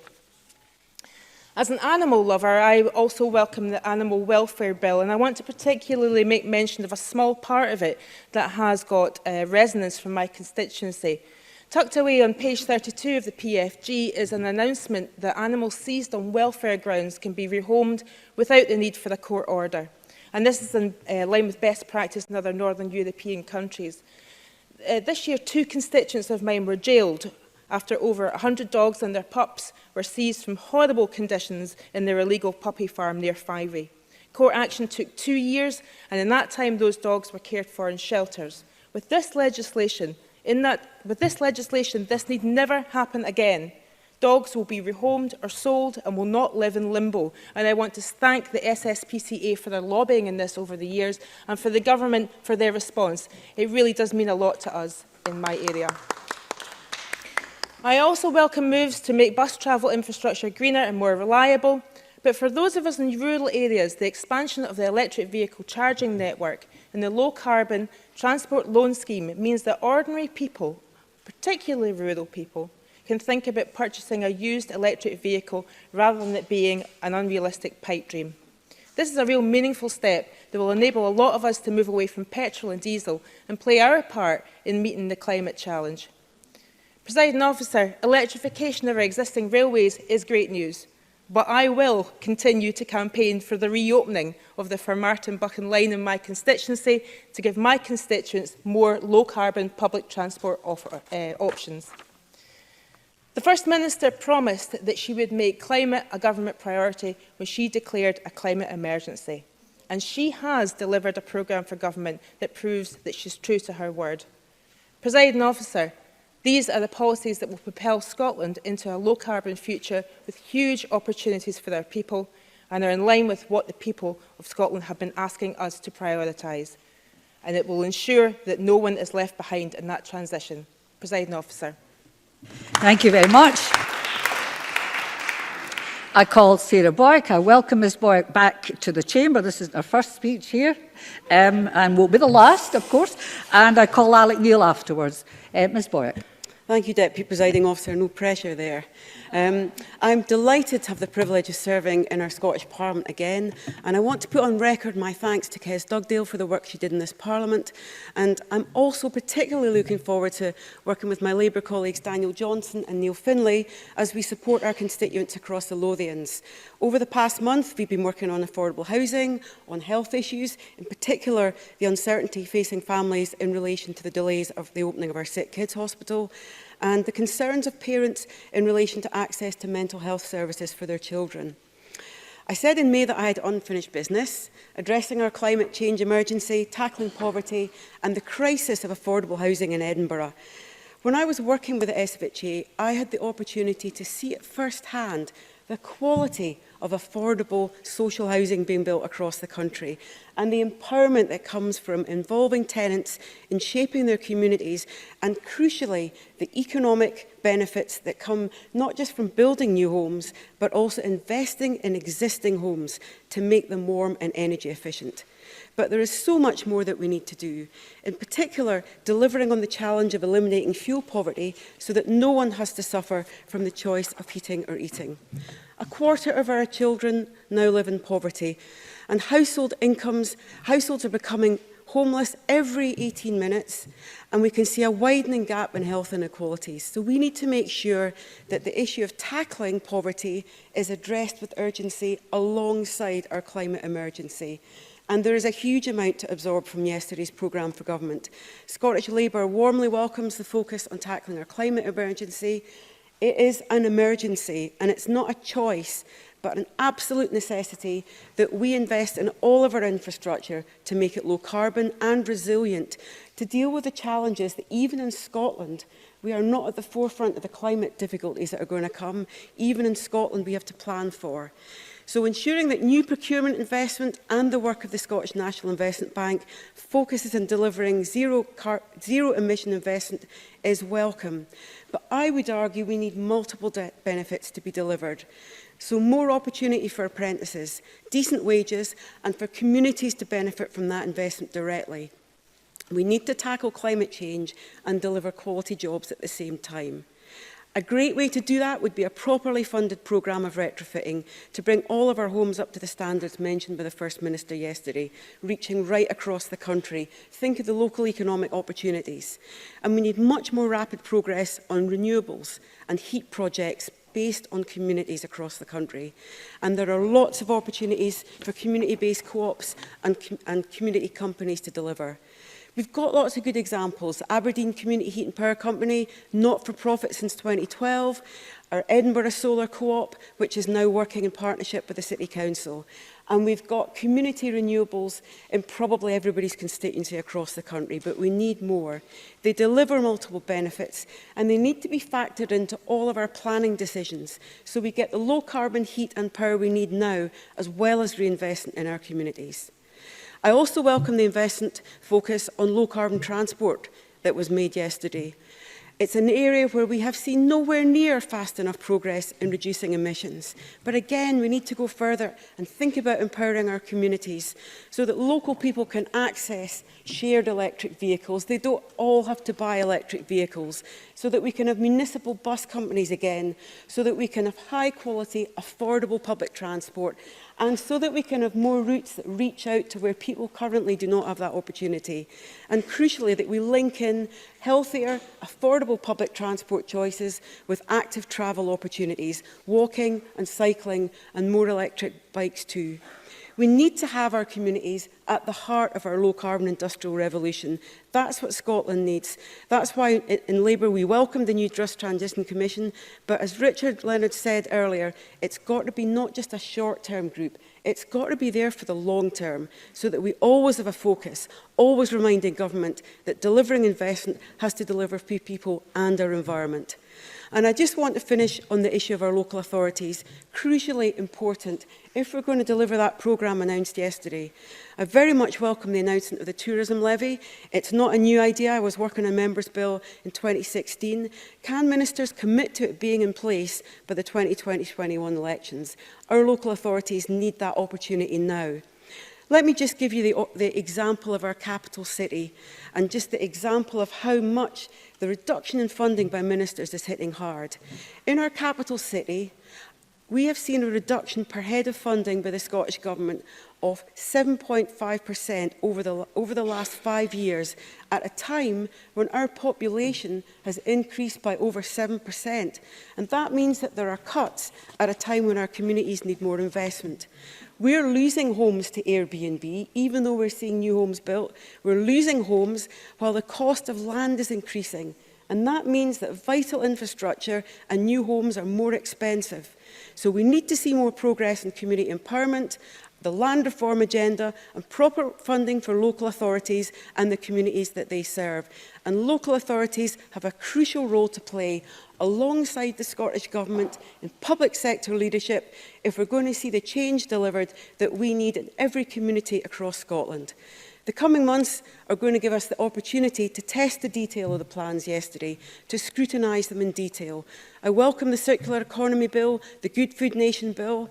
We have to make sure that the investment that is coming forward will tackle our climate crisis, but that it will also repay wider benefits, that it will also address the long-standing and deep-rooted inequalities that should not be acceptable to us and hold us back as a country. Thank you.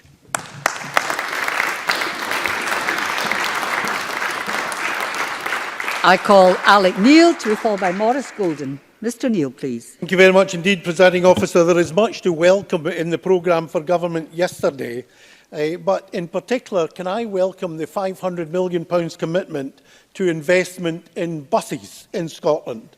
And can I particularly, because the emphasis a bit yesterday was on urban buses, and that's absolutely right and fair, but there is also an issue around rural bus services.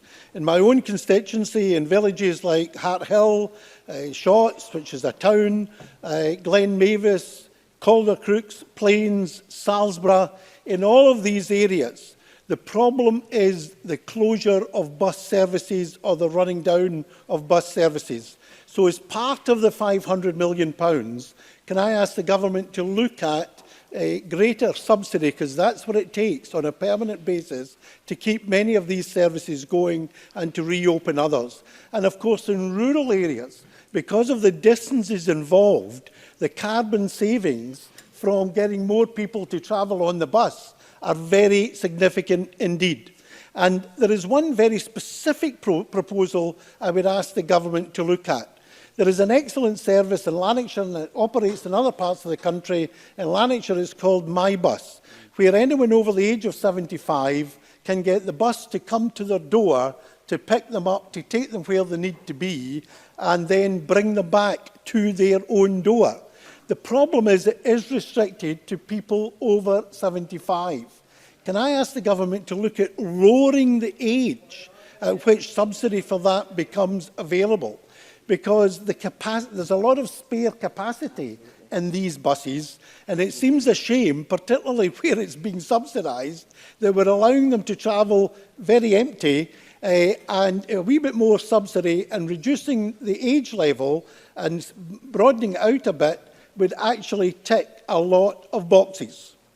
Neil Findlay. Intervention. Of course, I think I would agree entirely with what he's said so far in his contribution, but that would require local government getting an increase in funding in order to subsidise and develop these routes and develop these projects. We have to end the cuts to local government and increase the funding for the likes of North Lanarkshire Council to enable them to do that. Alec Neil. I would envisage a fair chunk of the £500 million set aside and announced yesterday for buses to actually be channelled through our local authorities, and I think this is a good example of where that can be done for service enhancement. So I think there's a lot that can be done there, Presiding Officer, to the benefit of everybody. But I want actually to concentrate my remarks today on the wider economy, because I think one of the things that clearly emanates from yesterday, and it's been referred to already by Gillian Martin and by Sarah Boyack, are the economic development and job opportunities that come from the carbon reduction programme. And it seems to me those opportunities are not just to create jobs locally, but to create many more jobs and gain expertise at a national and indeed international level. And I think one of the things we really need to do is to exploit through Scottish Enterprise and similar agencies the maximum economic opportunity that comes from the programme outlined yesterday in relation to carbon reduction. Because there is no doubt at all that technology in all its forms, whether it's improved insulation in housing or improved efficiency of cars and more electric cars and electric vehicles, right across the board, the expansion of that technology, much of which is actually developed in Scotland, could not only be used to reduce carbon emissions, it can be used to create many, many more new, well-paid jobs that have an international export market and create opportunities for people, particularly our young people. And can I say, one of the other priorities I think that needs to be addressed is the skills shortages in a number of our key industries. For example, in the IT sector, in Scotland, it's estimated every year we need about 12,000 new IT graduates just to stand still. But only about 4 or 5 IT graduates are graduating every year. So every year there's a deficit of about 7,000. Now, there are jobs. That's to stand still. So I think if we close that gap, we would have many more people, not just young people, people of all ages, being able to fill those jobs. In the construction sector, it is estimated there's a shortage of about 12,500 people, primarily in the so-called wet skills. And again, there are huge opportunities there. And that would allow us to incentivise people in lower paid, less skilled jobs to go up a skills ladder into areas like IT and the construction sector, where there are literally thousands of job opportunities and where actually the wages are very good. We have a shortage of train drivers who I believe have an average wage of about 45 grand a year. Think of applying for a job myself, presiding officer, and I'm sure people would support me and give me a reference. But that's an example of where there is real opportunity to have a real ambitious skills ladder which fills jobs that need to be filled and gives people in lower paid jobs the opportunity to go up that ladder in terms of career development. There are many other things I would like to have spoken about, presiding officer, including the challenge from artificial intelligence, but I'm sorry, I'll need to leave that for another day, because you're about to tell me I've run out of time. Thank you. I think you saw me put my glasses on. That was a hint. I call Maurice Golden to be followed by Claire Adamson. Mr Golden, please. Thank you, Deputy Presiding Officer. I'd like to refer members to my register of interests. It is right that climate change features strongly in this programme for government. As ever, I welcome the ambition the Scottish Government has shown in wanting to tackle climate change. Ambition that has no doubt been spurred on by unprecedented public concern. I am sincere in saying it is also regrettable that the SNP government falls short of delivering on that ambition. I highlighted a litany of failures last year, hoping they might be given the attention they deserve. Sadly, little has changed. For example, as things stand, their target of recycling 60% of household waste by 2032 will be missed by 12 years. The proposed 2021 landfill ban is wildly off target and could end up costing Scotland more than £1 billion and could see Scotland having to ship waste to England or indeed abroad. On biodiversity, there is more inaction, with 13 of 20 international biodiversity targets missed. A biodiversity baseline would help us protect our wildlife. I raised the matter 3 years ago. The First Minister stood in this chamber in May and agreed with me, yet we are still waiting for action. Transport too has floundered, with emissions having barely reduced in almost 30 years. The SNP have promised to ban the sale of new petrol and diesel vehicles by 2032, but so far just 1% of Scotland's 2.9 million cars are electric. Not that the SNP government have been set an example for Scots to follow, however, with just 20% of Scottish government vehicles being electric as well. And then we have the proposed deposit return scheme, which is also looking to come up short. Despite their model having never been tried anywhere in the world before, the SNP claim it will be fully operational with 90% efficiency in little over 1 year. More worryingly is the lack of detail about the new system. On support for small businesses, the impact on curbside services, access for vulnerable groups and compatibility with the rest of the United Kingdom. No detail on any of it. A deposit return scheme could cut waste and bolster recycling, but for that to happen, the Cabinet Secretary must start providing the public and businesses with the answers they deserve. If we are to achieve net zero, transform to a circular economy and protect our environment, the SNP must focus on results. This can be done in partnership with the United Kingdom. The United Kingdom is decarbonising faster than any other major economy. A colossal £52 billion has been invested in renewables, 400,000 low-carbon jobs have been created, 50 million trees have been planted, and protection has been given to an area of ocean the size of India.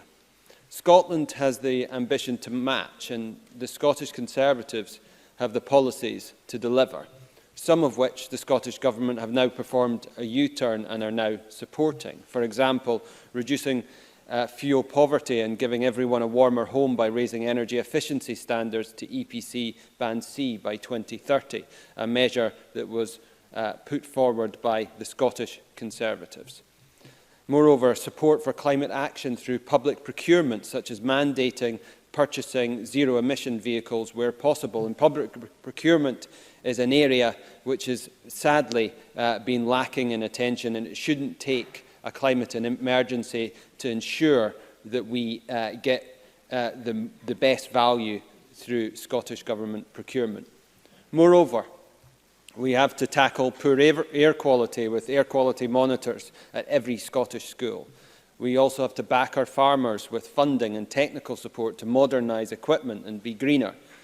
We have to ensure renewables and decommissioning jobs stay here in Scotland and create new ones by ensuring Scottish workers build the new deposit return schemes machines. And we also want to turn plastic waste into an asset with a new plastic recycling plant, again providing jobs here in Scotland. On some of these, we should common ground with the likes of Friends of the Earth and WWF, and I hope the Scottish Government can equally find common cause with us, because together we can help deliver the results that Scotland deserves. But before I close, I would like to say something about animal welfare. I welcome developments such as increasing cruelty to sentences to 5 years. I also welcome those sentences applying for service animals after our successful Finns Law campaign. Working closely with the Scottish SPCA, Dogs Trust, Kennel Club and others, I know they want to see this Parliament go further than it has. Many members are also passionate about animal welfare, and I share this view. The upcoming Animal Welfare Bill is an opportunity to deliver for Scotland's animals.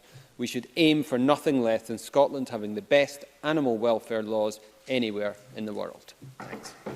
Thank you very much, Mr Golden. I call Claire Adamson to be followed by Miles Briggs. Ms Adamson, please. Thank you, Presiding Officer. I rise to speak today with a tale of two cities, where the difference in performance of London's Westminster Government could not be more in contrast with that of our Edinburgh Government. It was the best of times, it was the worst of times. The best of times in Edinburgh, where we see a programme of government that will transform for the better the lives of our citizens, as opposed to the worst of times, where we have a Westminster Government obsessed with dragging Scotland out of Europe, inflicting untold damage to our economy, our social cohesion and to our EU New Scots. Presiding Officer, it was the age of wisdom, it was the age of foolishness. Wisdom comes from an SNP government intention to put climate change emergency at the heart of all it is doing to progress our society on behalf of the people of Scotland. The foolishness is an attempted proroguing of Parliament and a hurtling headlong off Brexit cliff edge. Deal or no deal, there is no such thing as a good Brexit. It was the epoch of belief, it was the epoch of incredulity. Belief comes from measures to tackle climate change, poverty and reduce inequality. Incredulity comes from months of stagnation at Westminster as it is caught in the headlights of a constitutional crisis. The epoch of belief is also about measures for ending homelessness, initiatives to tackle holiday hunger, the early introduction of the Scottish Child Payment, grants from the Scottish Welfare Fund, schemes for period and full poverty, discretionary housing payments, council tax reductions, the expansion of early years childcare, a new statutory body on poverty and inequality, and of course a new Social Security Scotland agency built upon dignity and respect. The epoch of incredulity is that while we are working so hard to tackle poverty, we are forced to mitigate the punitive and degrading social security system for Westminster that has given us the bedroom tax and the rape clause. We are facing a climate emergency. We need people and we need skills and we need collaboration. Scotland can be rightly proud of its record on tackling climate change, and we have already exceeded our target of producing 50% of our electricity needs from renewables by 2015. In 2018, 74.6% of gross electricity consumption was from renewable sources. Investment in walking and cycling in Scotland has been doubled to 80 million per year. In tandem with continued investment in rail electrification and building upon our comprehensive network of car charging points, this will greatly reduce Scotland's carbon emissions and put us well on our way to phasing out diesel and petrol cars by 2032. However, it is the investment in people and skills that I welcome and take most from yesterday's programme for government. I welcome the Scotland's Future Skills Action Plan, which was published yesterday, but the commitment to develop a specific climate change skills plans to ensure that Scotland is equipped to deal with the climate crisis and that we have the skills needed to take on the new economic advantages that will come from new investment in renewables. I also welcome the commitment to 30,000 modern apprenticeships. Presiding Officer, as someone who has worked with care experienced young people throughout my time in this place as a member of the Education Committee, I was particularly pleased to see the investment in care experienced young people by the government. The care experienced bursary age limit has been lifted.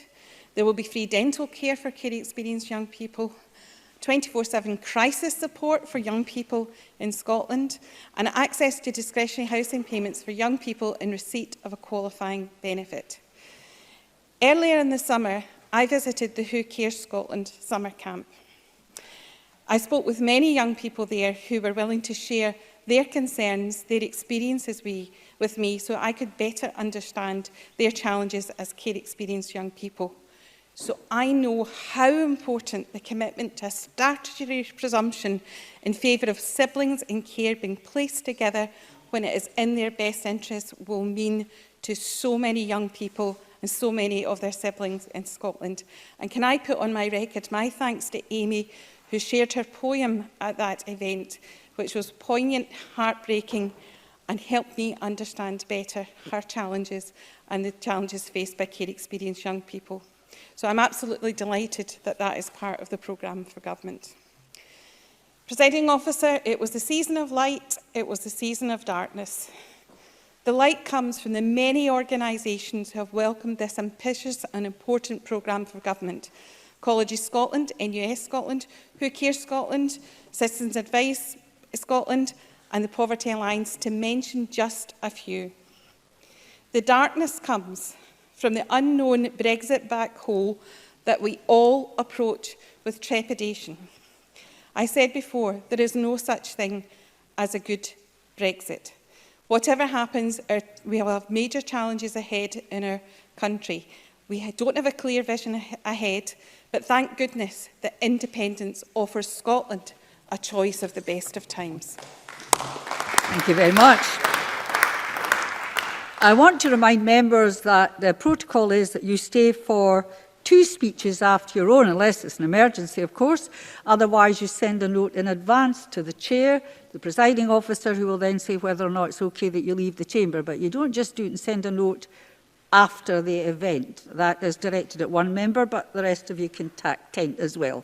I now call Miles Briggs, to be followed by James Dornan. Thank you, Deputy Presiding Officer. If there's one thing which stood out in yesterday's programme for government, it was the fact that the First Minister did not have very much to say about the NHS. And the lightness of that programme for government, I think, really spoke of 20 years in this Parliament's history. And it's little wonder the First Minister perhaps did not want to talk or attract attention to her time as Health Secretary, given the record of this SNP government in running our health service. Over the summer, we saw yet more evidence SNP ministers are simply incapable of providing the leadership required to improve the performance of our NHS. NHS waiting time targets continue to be missed. The 12-week treatment time guarantee, which has never been met, was missed again. For the quarter ending June, over 1 in 4 patients did not receive treatment within the 12-week target. The 18-week referral time was also missed, with only 79% of patients seen within the referral to treatment standard during the month of June. And the number of NHS patients in Scotland who've had to wait longer than they should for critical diagnostic tests has continued to increase. Meanwhile, in August, Audit Scotland's report revealed that this SNP government is still ill-equipped to help address Scotland's GP crisis now and into the future. It confirmed that the government is struggling to recruit the extra 800 family doctors which we'll need over the next decade. The report stated the Scottish Government has not set out what impact these additional GPs will have or how the target reflects retirement rates or changes in working patterns. It has not provided an assessment of how policy initiatives will contribute to reaching the target or identified what the risks are if they are not achieved. With a third of GPs over the age of 50 and changing workforce patterns, meaning more family doctors are now working part-time, it's clear that after 12 years of this SNP mismanagement of our GP workforce, we are now looking at a GP retirement time bomb in Scotland. No wonder, therefore, that RCGP Scotland was right to call this programme for government a missed opportunity to tackling Scotland's GP's concerns. Very briefly. Yep. Alec Neil. I say to the member, it's now accepted by the BMA and others that the single biggest contributing factor to the reduction in availability of GPs is because of the pension reforms introduced by George Osborne, which have had a devastating impact on the National Health Service. Miles Briggs. And that's exactly why the UK government has announced changes to take forward that and make a difference. And it's interesting that the Cabinet Secretary who opened this debate isn't here right now. Over the summer, a GP surgery in Bridgeverne closed. Maybe she wants to be back to also intervene in this debate. Presiding Officer, this summer has demonstrated the real challenges facing our health service, from the unacceptable and shocking record drug deaths to ongoing crises across our mental health services. And here in my own Lothian region, we've seen the ongoing scandal and the very last-minute cancelling of the much-advertised opening of the new Sick Kids Hospital, something that caused real distress and anger for staff, patients and families across my region. Despite SNP promises that a new children's hospital would be open in 2012, all these years later, and following delay after delay, we now await the Health Secretary's statement next week to find out when, at long last, we will see the safe transfer of patients and services to this much-needed facility. My constituents across Lothian want answers. Answers to how we have seen such mismanagement of this project. Next week has to be the point SNP ministers start to provide those answers. Presiding Officer, just yesterday we saw the publication of some of the worst ever NHS workforce statistics. And sadly, nothing in the programme for government suggests the SNP have any ideas to put forward on how to turn this around. Nursing and midwifery vacancies have broken the 4,000 barrier for the first time. A 28% rise in the space of just 3 months. Today, there are 328 fewer nurses and midwives working in Scotland's hospital than the last quarter. Consultant vacancies have reached the highest level, breaching the 500 mark for the first time. And of the 514 empty consultant posts we have across Scotland, they have now lain empty for more than 6 months. SNP ministers have been warned about this NHS workforce crisis for years now, and their continuing complacency means that more and more patients in Scotland are waiting longer and longer for treatment. Elsewhere in this programme for government, we hear about the promised Glasgow and Edinburgh major trauma centres. These have now been promised 3 times in different programmes for government. Similarly, we are promised again this year that Scotland will have the National Action Plan for neurological conditions. Patients and patient groups have been waiting for this for too long. We need to see progress this year. If SNP ministers are going to preserve any credibility, we need to see these promises kept and not just re-announced year upon year. And a statement from the SNP that they will continue to fund the extension of Frank's Law rings very hollow in light of the SNP-led South Ayrshire Council's decision to use that money allocated for other purposes. To conclude, Presiding Officer, I know many of my constituents in Lothian and people across Scotland will be genuinely disappointed that once again the programme for government fails to set out proposals that will help actually equip our NHS for the long term and help to meet the healthcare challenges that our nation faces. Scottish Conservatives will continue to work with our fantastic but hard-pressed NHS staff to develop the fresh thinking and new policies to help safeguard our NHS in the future. After 12 years in office, it's clear that the SNP has nothing to offer to take forward our NHS. Thank you. I call James Dornan to be followed by Monica Lennon. James Dornan. Thank you, Presiding Officer. It's a pleasure to be able to speak in today's debate at a time when Westminster's consumed by Brexit and the Tories are playing out a political version of Jonestown. It's great to see the Scottish Government's new and exciting programme for government published. The policy announcements, of which there are many, will make Scotland a fairer, more prosperous and greener country for all. It's incredibly encouraging to see the range of different bills unveiled for the coming year, and I look forward to, in particular, seeing the hate crime bills progress through Parliament due to my interest in eradicating sectarianism. There is an impressive 14 new bills set to be introduced, which is nearly the same number of Labour shadow cabinet reshuffles over the last 2 years. Presiding Officer, as I said, these announcements will make Scotland a greener country, and it's on this subject I wish to speak about today. This programme for government builds on Scotland's already strong, world-leading foundations in tackling climate change and cutting emissions. We were the first country in the world to declare a climate emergency, responding to the calls of youth climate strikers and scientific experts. Our emissions have almost halved since 1990, and we continue to outperform the UK and most Western European nations in delivering reductions. And in 2018, nearly 75% of Scotland's electricity came from renewable sources. As Lord Debon, the chair of the Committee on Climate Change, said in May of this year, Scotland has been a leader within the UK with many of its policies to tackle climate change. However, as a party, we want to go further and end our contribution to climate change completely. Scotland's transition to net zero will affect every part of society, from how we travel to how we use our land. For example, in Scotland alone, around 9.5 million tonnes of CO2 each year are removed from the atmosphere by our forests, which is why an increase in tree planting is so important in the fight to tackle the climate emergency. I was therefore very pleased to see that in this year's programme for government, there's an announcement of an additional £5 million to increase our tree planting target from 10,000 hectares per year to 12,000 hectares, starting from next year.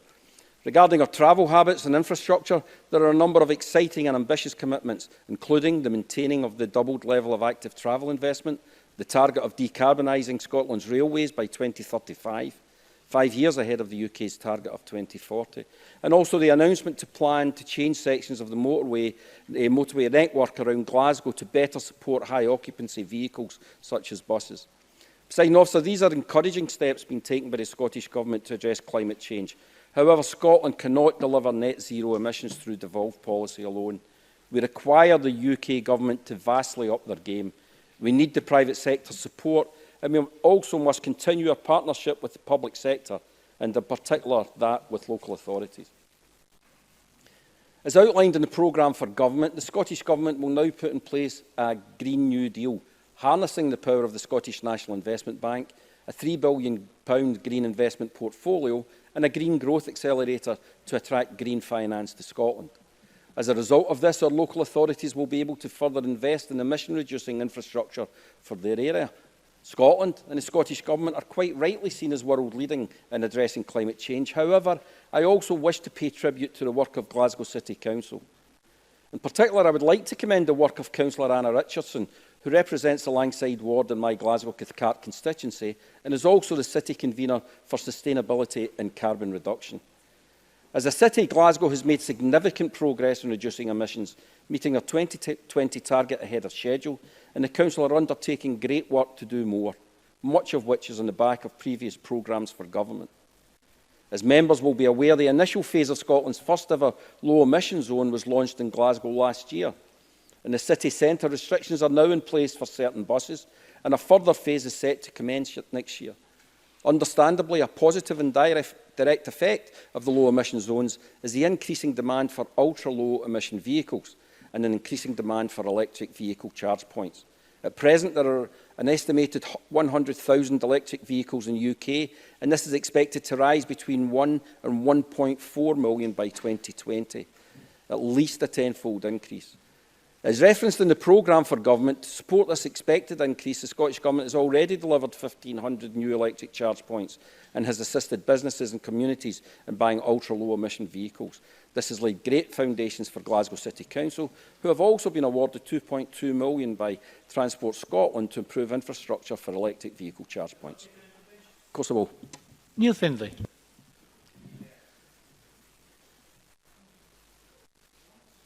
Neil Findlay. I thought you were rethinking, Neil. Of course, the issue of climate change is the biggest issue facing humanity, but I've been very surprised that no one on the government benches has mentioned the issue that I think must be at the top of the agenda in Scotland at the moment, and that is the drug crisis on our streets. Mr Donnelly's a Glasgow MSP. I don't know if he was going on to mention it. I sincerely hope he was, because there's 1,200 people dying on our streets and there's an HIV epidemic in Glasgow. £10 million is nowhere near enough to deal with this. And I would hope that people who represent cities like he does will lobby the government to increase the money to try and address what is the carnage that's happening on the streets of this country. James Dornan. Okay, thank you for that. No, I wasn't going on to mention it in this speech because I am working with others in Glasgow to do what we can to try and alleviate that situation. There's obviously lots that have to be done. Some of it's reserved powers. You know that the safe houses, the Westminster Government won't give us the power for that, but there's a lot the Scottish Government are already doing. I'm not denying for a second it's a huge issue and something that we all have to look at working with. But I'll be working outside of this speech. This speech is about what was in the programme for government and what I want to deal with. Okay, well, I don't even remember where I am now. It was so long ago since you started. As referenced in the programme, at present there is estimated 1,000 electric vehicles. By maximising the availability of charge points to electric vehicle drivers in the city, Glasgow City Council, in partnership with the Government, will continue to support a low-carbon transport infrastructure and will facilitate the steady growth of electric vehicle users in the city. But the Government has committed to going further still. They're set to provide an additional £17 million to support the demand for ultra-low emission vehicles through the Low Carbon Transport Loan Scheme, while expanding the scheme to include used electric vehicles. Presiding Officer, the climate emergency is embedded in almost every policy and strategy being taken forward by the SNP Government. The programme for government, building upon the work already taken, will take massive strides towards our goal of net zero greenhouse gas emissions by 2045 at the latest, a target which is more ambitious than that of any other UK nation. This is an ambitious government which is going from strength to strength, in complete contrast to the Tories at Westminster. As a Parliament, we're debating a detailed and progressive programme for Scotland. The Tory government can't even control their own parliamentary business programme. If this week hasn't shown our constituents anything, it's that no party other than the SNP has a positive plan for Scotland's future. Thank you very much. And I call Monica Lennon, and we'll move to closing speeches after that. Monica Lennon. Thank you, Presiding Officer. As Scottish Labour's health spokesperson, I wish to begin by saying that the programme for government contains several positive announcements that are very welcome. Investment in perinatal mental health support for new mums, a 24/7 system of support for young people experiencing mental health issues, a dedicated women's health plan to reduce inequalities, and the publication of the first ever National Action Plan on Neurological Conditions. These are all examples of steps in the right direction which will help thousands of people across the country. Scottish Labour called for the establishment of a Women's Health Fund in the budget this year, so I'm delighted to see ministers commit to bringing forward this plan. My question is, what funding will be attached to this?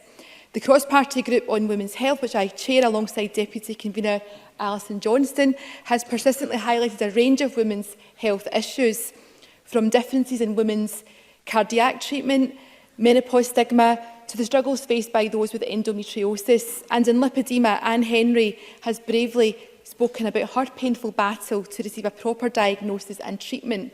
So will the plan improve access to specialists for conditions like lipedema? But, Presiding Officer, these glimmers of positivity do not offset the real and pressing issues facing our NHS and the health of the nation. 12 years into government, SNP ministers must know they are still falling short on too many fronts. This programme for government boasts of so-called record levels of spending and staff numbers, but the facts speak for themselves. The NHS workforce crisis is deepening, with figures this week revealing the highest rate of medical vacancies for 12 years. The current increase in training places will not do anything to fill the unfilled vacancies, putting pressure on services right now. Thousands of children and young people waiting for more than 4 months to be seen by mental health services, and many still being rejected for treatment outright. Setting out standards and specifications on CAMS to reduce rejected referrals. Again, why has this not been done in the year since the rejected referrals audit? When will they be in place? And what change in CAMS referrals and rejections is expected? Audit Scotland warning that the financial stability of the NHS is increasingly unsustainable, as boards are expected to make more and more cuts whilst dealing with a seemingly ever-increasing demand. And there's a £900 million repair bill. Dedicated NHS staff are overworked and stressed, and we're expected to be 850 GPs short of where we need to be in 2021. So what work has been done to address Audit Scotland's concerns and criticisms, and to determine if the programme for government's policies will achieve what they're intended to deliver? The cancer strategy is getting refreshed, but is a new strategy planned, and if so, when will it be published? The cancer strategy was supposed to be a £100 million investment, but the programme for government says that only £54 million has been spent so far. What will happen to the remaining £46 million? In the real world, there is a disconnect between the rhetoric of SNP ministers and the tough experiences of many patients and NHS staff. Take the drug death crisis that my colleague Neil Findlay has mentioned. In the programme for government, ministers assert that they are doing, quote, all we can, unquote, to prevent further drug deaths. That is just not true, because we can and we must do much more. People who desperately need help now need so much more than a glossy document. They need action and urgency, and a culture change spearheaded by this government to boost services, to reduce stigma and to improve coordination between addiction and emergency mental health services in every single community in Scotland. Yes, this government is taking positive steps, but it must move more quickly, because it's not good enough that the Drug Death Task Force announced in March has still to meet, and I know we'll hear more from the Minister for Public Health tomorrow. Meanwhile, there are more and more people suffering from poor mental health and substance misuse, and they cannot afford to wait any longer. And if we look at private sector failure in the NHS, the programme for government references the ongoing debacle which has taken place at the Queen Elizabeth University Hospital, which Sarah Boyack mentioned, and Sarah Boyack mentioned the new Royal Hospital for Children in Edinburgh. But on both, Scottish Labour has consistently called for a public inquiry. It is an absolute scandal that the safety of patients and hundreds of millions of pounds of public money has been put at risk. It's not just the problem of these huge capital projects which are an issue. We've seen the hand of private profit damaging our health service in various guises in recent times. Take healthcare environmental services based in Shotts in my region.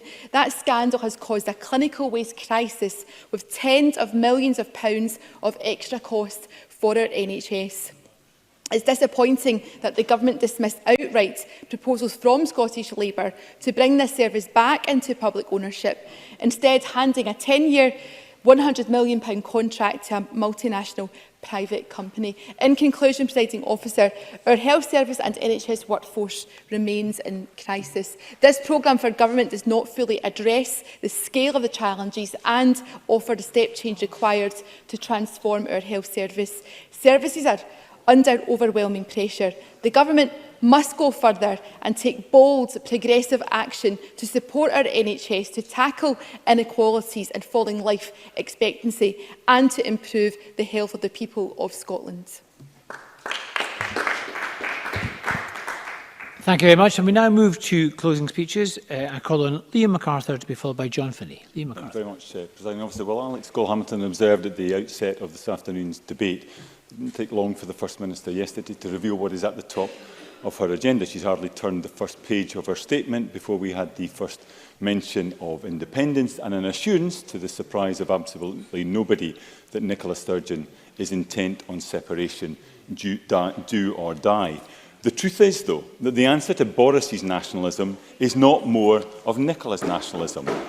That said, once we got beyond the inevitable demand for more constitutional division, many aspects of the programme outlined by the First Minister were worthy of welcome. It was encouraging, for example, to hear the First Minister acknowledge the challenge that we face in meeting the climate emergency and the urgent, radical and cross-cutting action required in response. The detail of that response, of course, will be crucial, as I think Mark Ruskell and indeed Sarah Boyack, in a typically thoughtful contribution, highlighted. Scottish Liberal Democrats certainly stand ready to work with the government and those across all parties to ensure we do meet that challenge.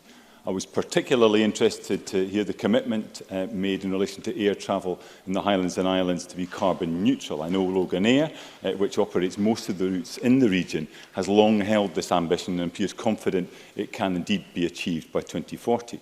But these are lifeline services, and it is imperative that in delivering the commitment, ministers ensure that accessibility and affordability remain at the fore.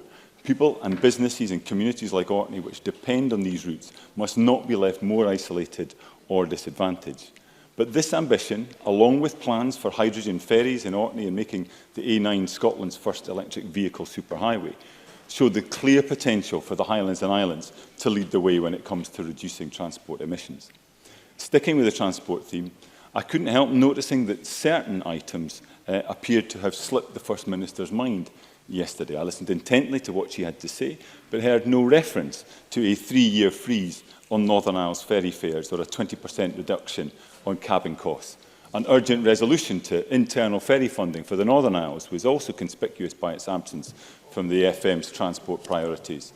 As for an increase in freight sailings, a long-term extension to the air discount scheme, and the removal of car parking charges at Sunbury Airport, it was as if those promises had never been made by the SNP in the recent by-election campaign.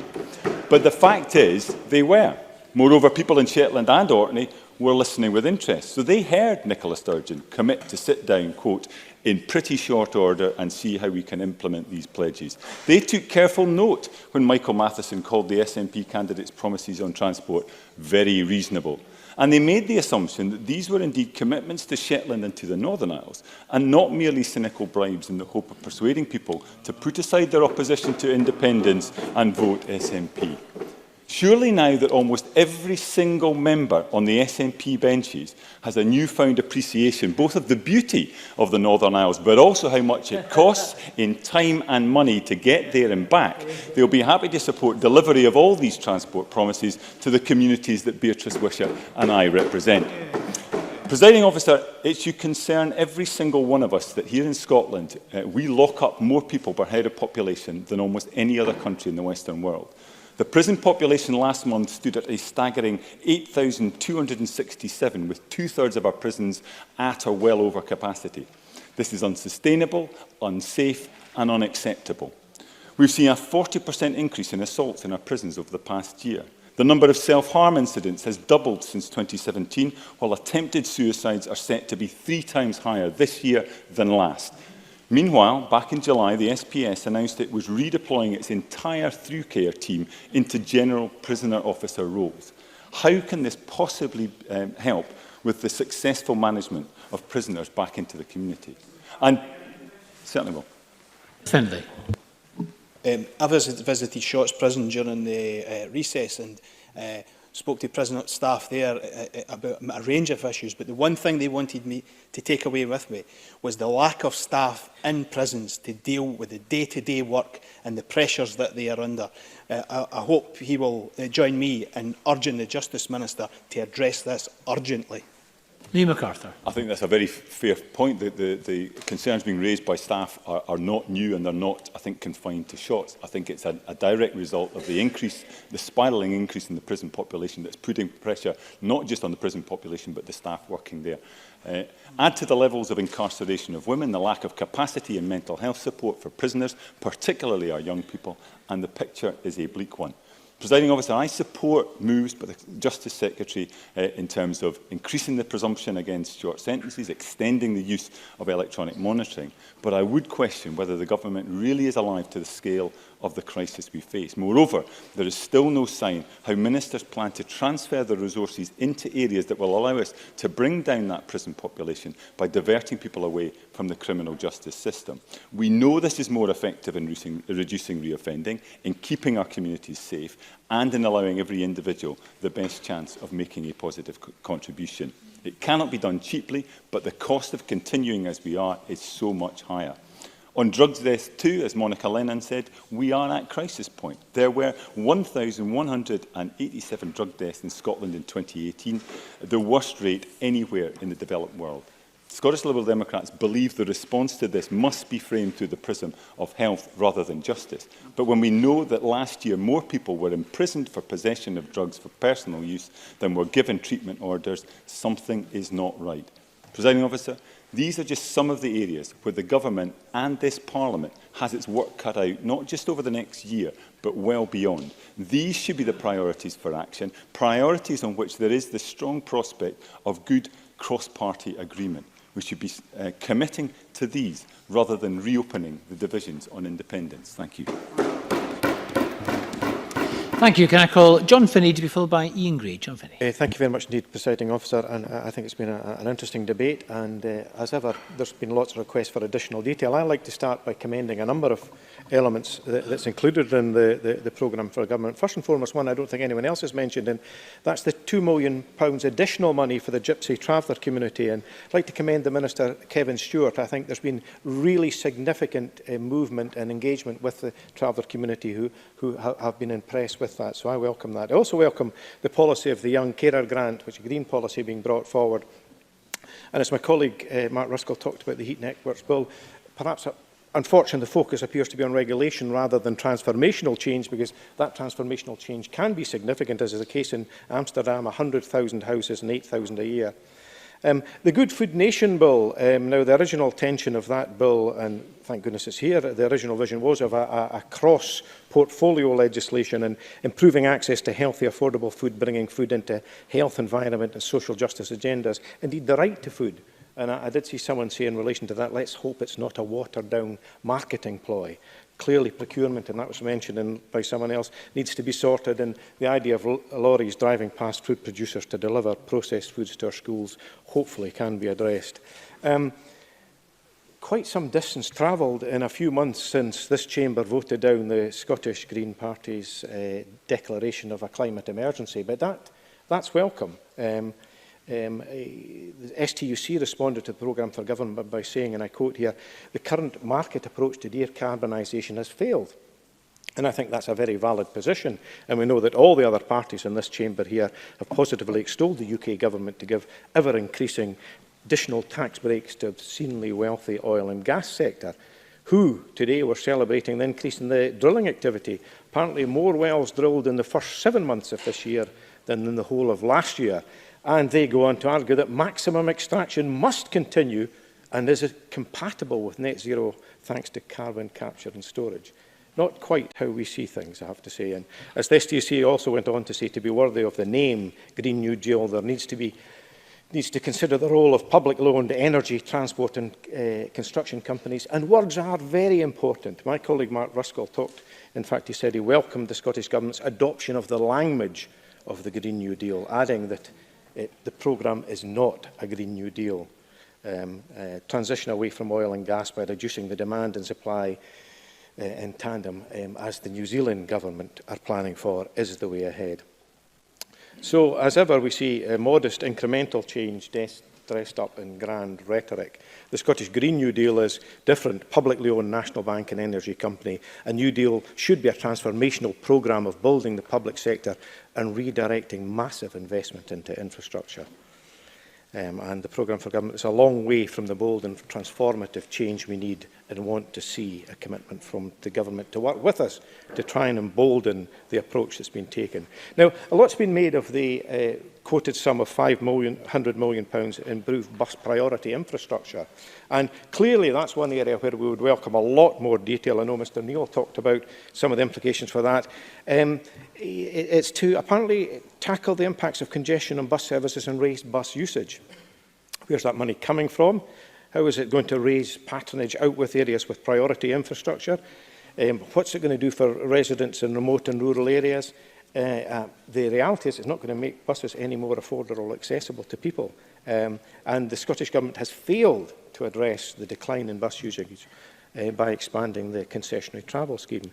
Now, the Scottish Green Party advocate fully free bus services. And it's perhaps disappointing, reassuring that there's some thought going into it, but failing to take even the modest step of introducing free transport for under 26 is disappointing. Trying to work out how that infrastructure money might be spent. If you take, for instance, the City of Inverness, which has modest bus prioritisation, but a council that positively encourages the public to drive into a city centre, where there already is poor quality and notwithstanding environmental impact assessment. It shows that there needs to be coordination not only of local policy, but the coordination between national and local policy. We need local transport strategies, and that's a key element of the workplace parking levy that would dovetail with national strategy. So what is the Scottish Government strategy in relation to transport? It is to continue, not slow, let alone abandon the £6 billion expenditure on two roads in the north. Now, what they need to do, what the government need to do is re-examine all its existing policies. Page 92 says, embed sustainable travel principles. Well, there's a dearth of that apparent. Now, as to the mode of propulsion of a vehicle, of course, it doesn't matter what propels it. Congestion is caused by vehicles, so whether it's diesel, petrol, electricity, we need a situation where the government needs to set traffic reduction targets. I mentioned earlier about publicly owned, the requirement for public ownership. That needs to be of our bus services, absolutely needs to be of our bus services, our rail services and our ferry services. And that could lead to better integration. And we are a maritime nation. We have a growing and ageing fleet. We have the issue of 2 ferries at the moment. We have a lot of ferries to replace. The provision of that can't be left to the private sector. And as I did yesterday, I would urge the Scottish Government to nationalise Ferguson's Yard. In the short time I have left, there's a lack of ambition here. Where's the mobilisation of the public sectors? Where's the new jobs? The active travel budget is frozen. Is it 6 or 7 minutes, Presiding Officer? Oh, I do beg your pardon. Well, if you does me just for 2 minutes, please. Or 1 minute. Try 30 seconds, Mr Finney. Yes, thank you. We have the emergency. An emergency is a crisis, a disaster, a tragedy, a danger, a trauma. We've had warm words but unambitious targets. None of them suggesting there's a crisis at hand. None of them suggesting there's the disaster that's befallen our planet and our nation is being addressed. None acknowledging that we're already seeing tragic effects of increased extreme weather. None acknowledging that we are actually in danger if we don't address this forcefully.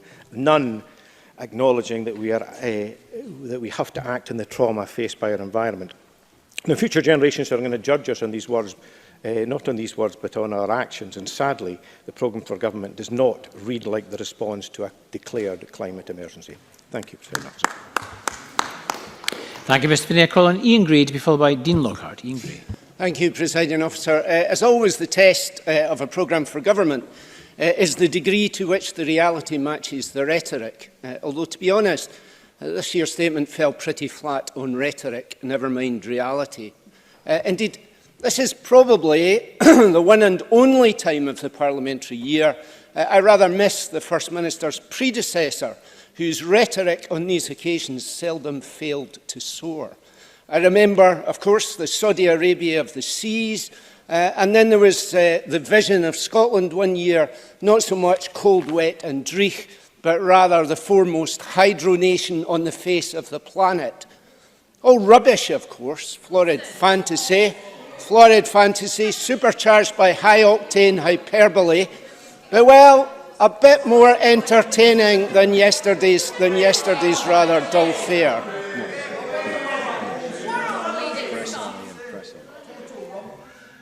And I say to Claire Adamson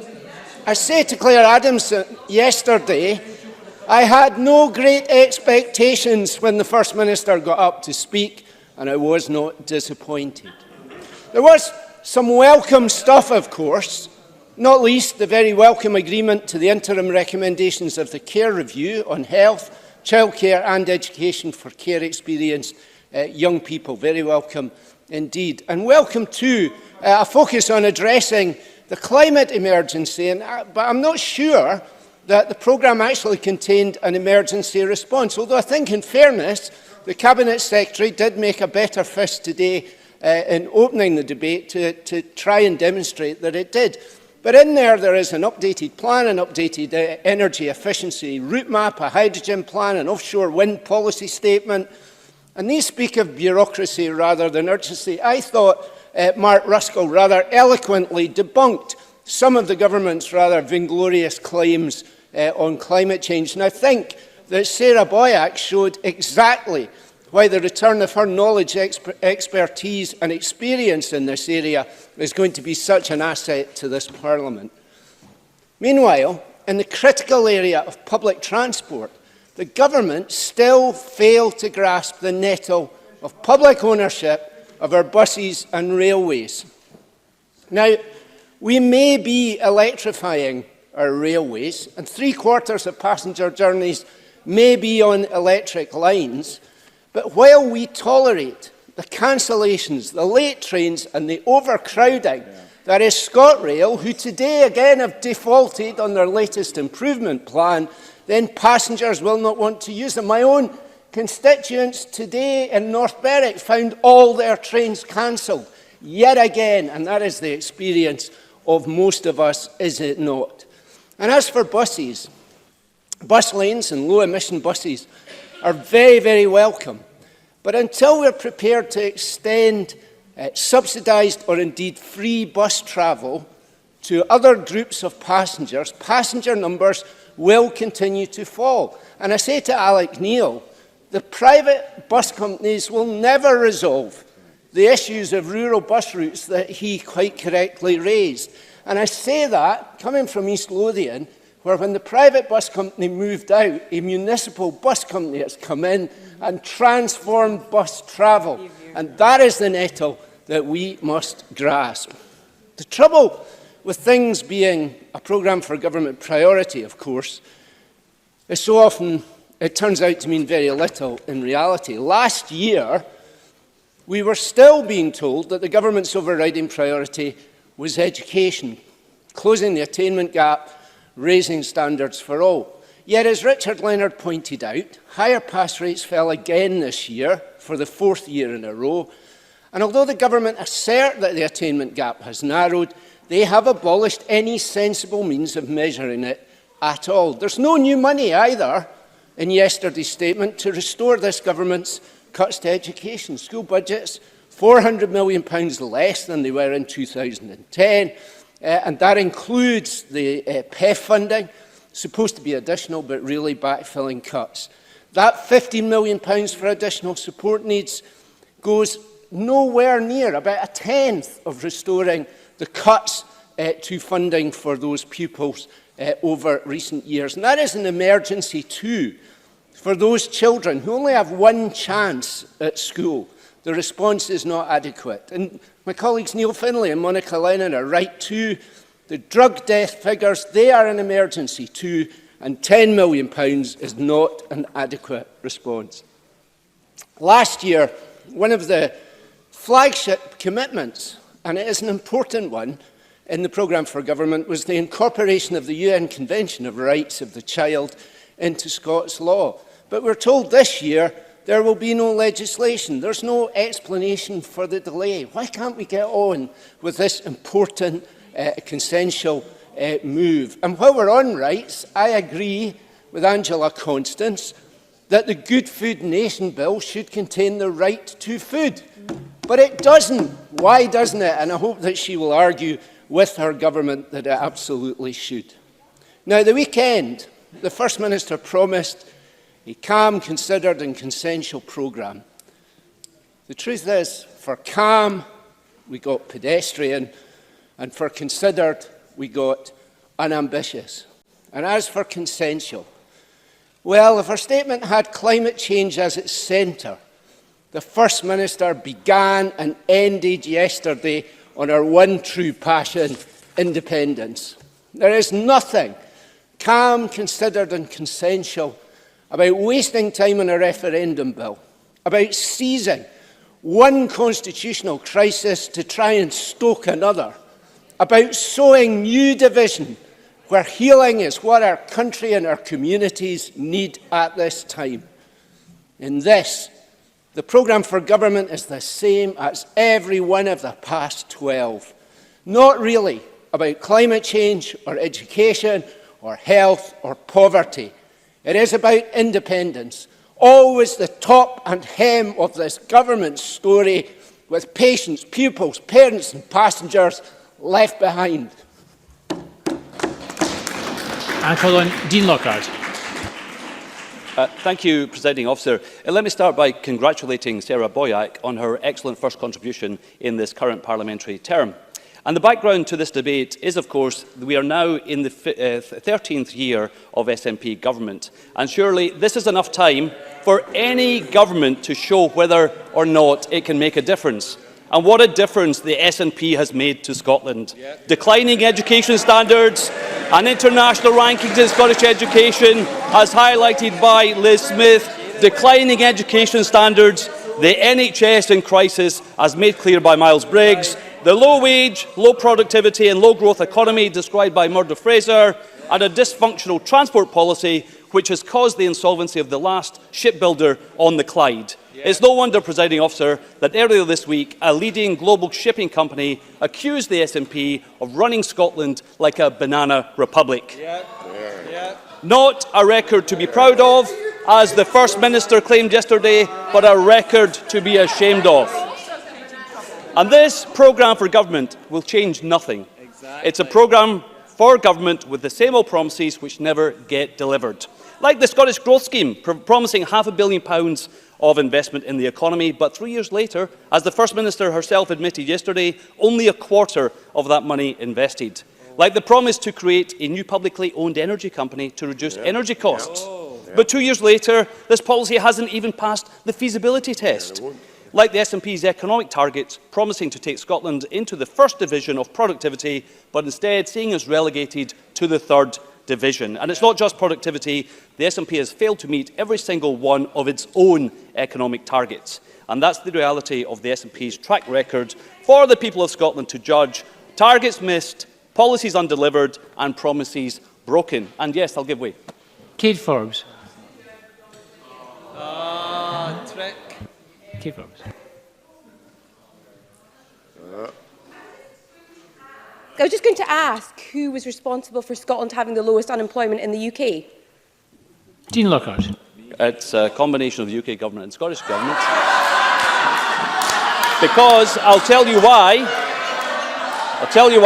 Because under the UK government, interest rates are at record lows. And I'll come on to the economics of independence and how that would damage the Scottish economy shortly. Presiding Officer, let me turn to some of the detailed policy announcements made by the First Minister yesterday and debated today. The First Minister announced, as we've heard, a new Scottish growth deal, new Scottish Green Deal, which will lay the foundations for sustainable economic growth. Now, to many, this might sound like the policy of a new incoming administration, but we all know that the SNP has failed to deliver sustainable growth over the past 12 years.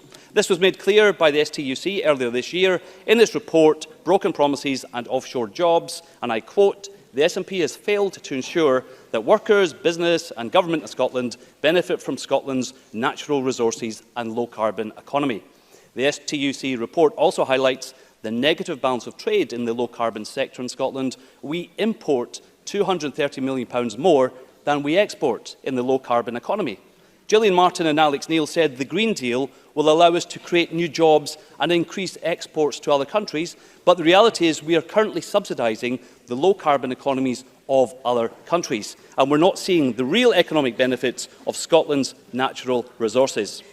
I need to make some progress. The First Minister also announced yesterday that the SNP's policy on taxation is aimed at encouraging business investment and economic growth. But again, the reality paints a very different picture. According to the Fraser Founder, business investment in Scotland has been declining since 2015, long before Brexit. On taxation, the SNP has broken key manifesto commitments by increasing the basic rate of income tax and council tax, and economic growth in Scotland under the SNP for the past 12 years is a full 6% lower than the rest of the UK.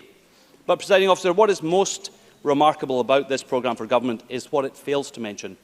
In the 160 pages of this programme, there is not one mention of the state of Scotland's finances.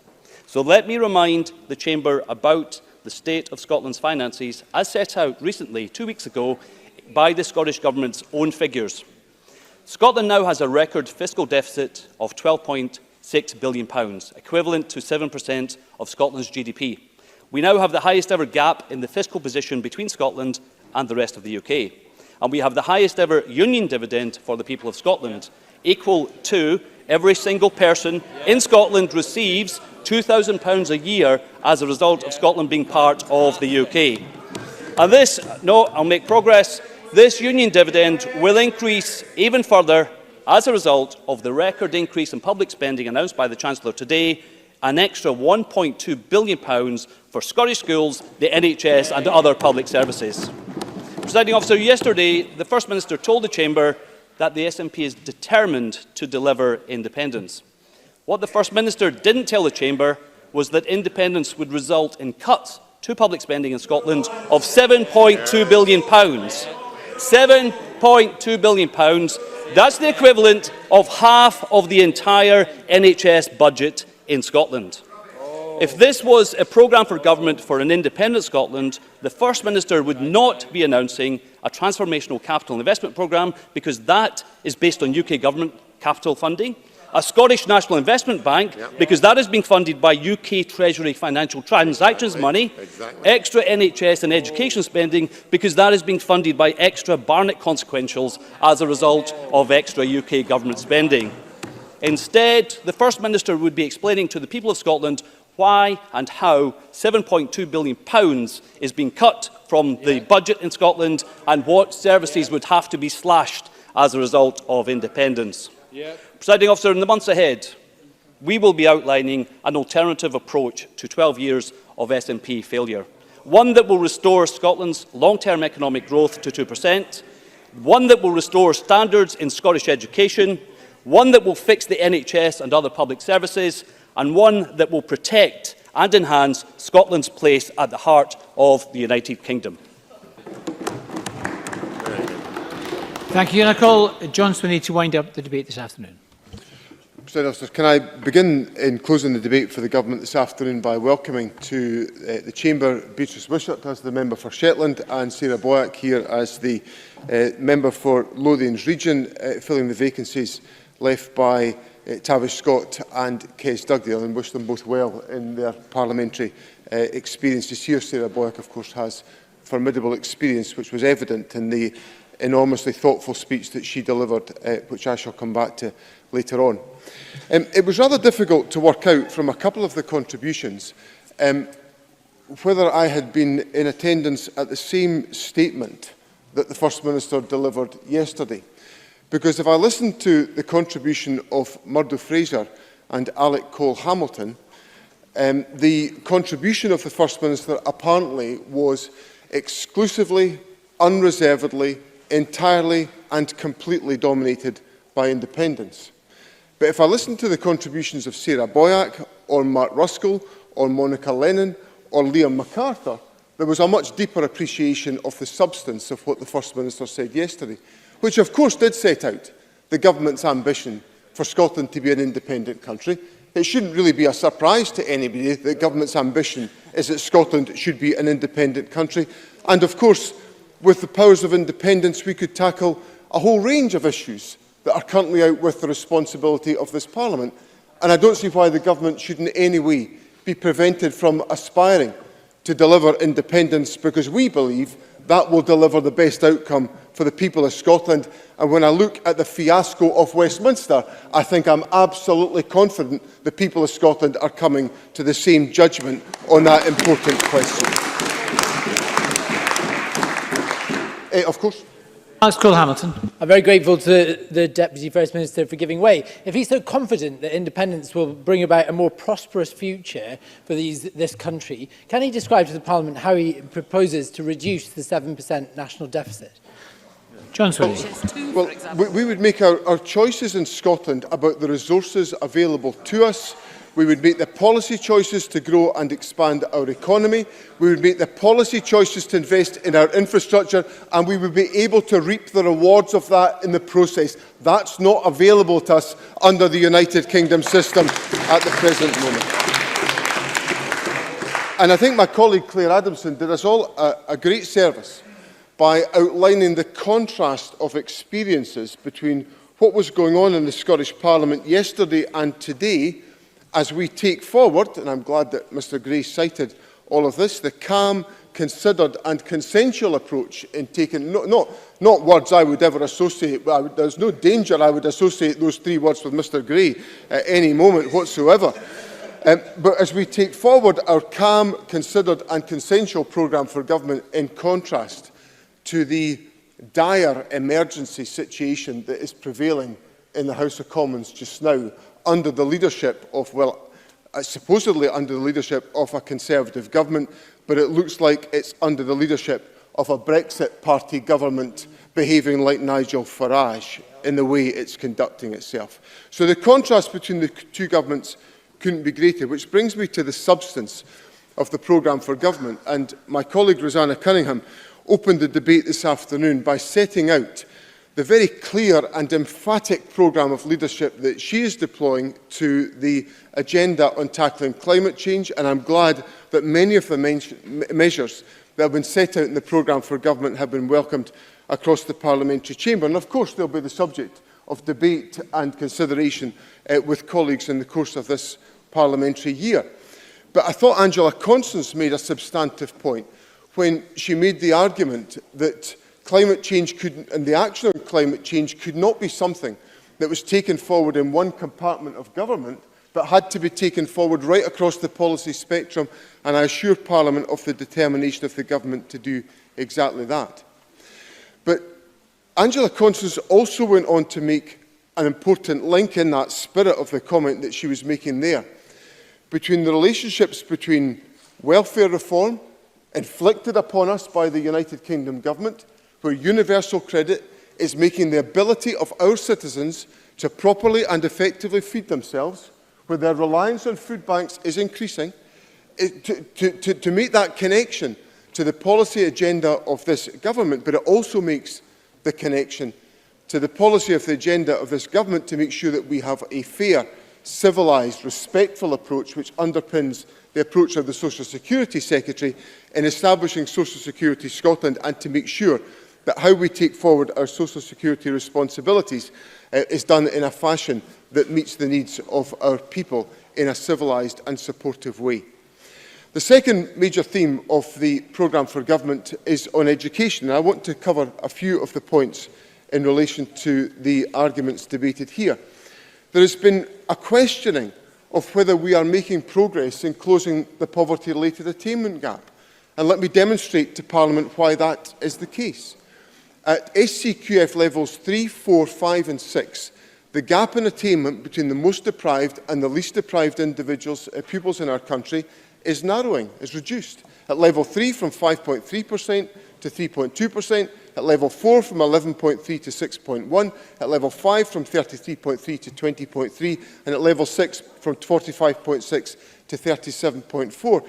And then crucially, the gap between the percentage of school leavers from the most to the least deprived communities, the gap between them has halved from 14.6% to 6.8%, meaning that more and more of our young people from deprived backgrounds are going on to the positive destinations that we want to see them going on to as a consequence of their education. And that is the evidence of the attainment gap closing. It's why I'm also so pleased that the Finance Secretary has given agreement to extend the Scottish Attainment Challenge beyond 2021 to at least March 2022, which gives funding certainty to support the measures being taken right throughout the education system to close the poverty-related attainment gap and to make a positive impact on the life chances of young people in our society. And in the process of doing that, we must be alert to the challenges of ensuring that all young people have the skills that are required in the labour market.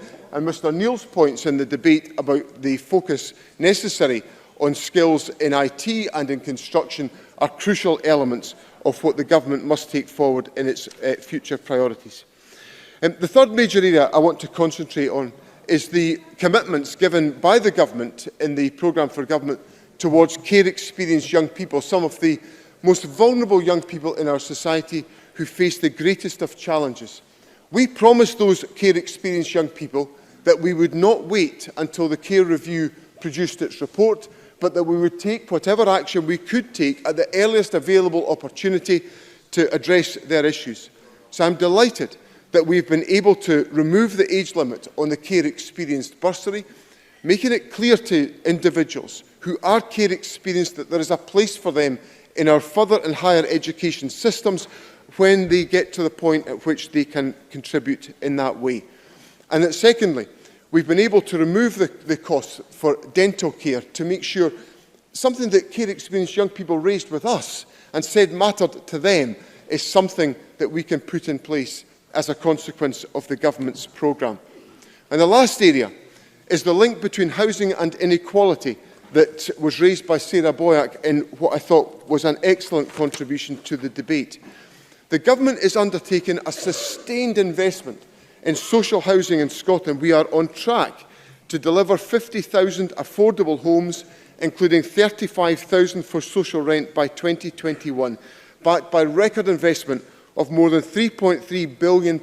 That's the type of commitment necessary to ensure we have a housing infrastructure that supports individuals, meets the challenges they face in life, provides the housing for those who have a drug addiction, who require our support, not just in dealing with their drug addiction, but in the wider support around housing, employability and other aspects of life to ensure that they can fulfil their potential. These are the measures of a rounded programme for government, which, as the First Minister characterised it at the weekend, is represented by the calm leadership, the considered leadership, the consensual leadership of this government, and those are the attributes that we will take forward in the period going forward. I was struck in the debate by the willingness of opposition members to attack the progress that the government is making in our policy commitments. But over the course of the last year, we have delivered 5 different social security payments to support some of the most vulnerable in our society. We have demonstrated the investment that is coming forward to expand early learning and childcare, with 20,000 children accessing expanded funded early learning and childcare already. The work of the Attainment Challenge is now investing £182 million in supporting investment in our schools to meet the needs of young people. We've seen increased funding in the National Health Service. We've seen investment in major trauma centres in Dundee and Aberdeen. We've taken forward commitments to green transport. We've taken forward our commitments to fair work, embedding that in the work of government.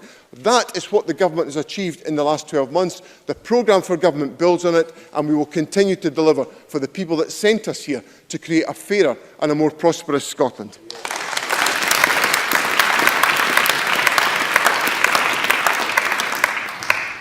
Thank you very much, and that concludes our debate on the Scottish Government's programme for government. The next item is consideration of Business Motion 18684 in the name of Graham Day on behalf of the Parliamentary Bureau. And could I call on Graham Day to move the motion setting out a business programme? Moved, Presiding Officer. Thank you very much. No member wishes to speak on this motion. The question therefore is that motion 18684 be agreed. Are we all agreed? Yes. We are agreed. The next item is consideration of business motions 18644, 18685, 18686 and 18687 on the stage 1 timetables for 3 bills. Could I call on Graham Day to move these motions? Moved, Presiding Officer. Thank you very much. And again, no one wishes to speak on the motions. Therefore, the question is that motions 18644, 18685, 18686 and 18687 be agreed. Are we all agreed? Yes. We are agreed. And the next item is consideration of Parliamentary Bureau Motion 18643 on the designation of a lead committee. And could I call on Graham Day to move this motion? Moved, Presiding Thank Officer. you very much. And we turn now to decision time. The question is that motion 18643 in the name of Graham Day on designation of a lead committee be agreed. Are we all agreed? Yes. We are agreed, and that concludes decision time. We're going to move now shortly to members' business in the name of Joan McAlpine on celebrating Hamish Henderson. We'll just take a few moments, however, for members and the Minister to change seats.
The final item of business is members' business debate on motion 16000 in the name of Joan McAlpine on celebrating Hamish Henderson. This debate will be concluded without any questions being put, and I would ask those members who wish to speak in the debate to press the request to speak buttons. And I call on Joan McAlpine to open the debate for around 7 minutes, please. The University of Edinburgh, who are supporting a celebratory event after the debate, along with the Hamish Matters Festival of Bergowrie and the Scottish Poetry Library. And I'm delighted that the Deputy First Minister will speak at that event, given his constituency interest and his great interest in this debate.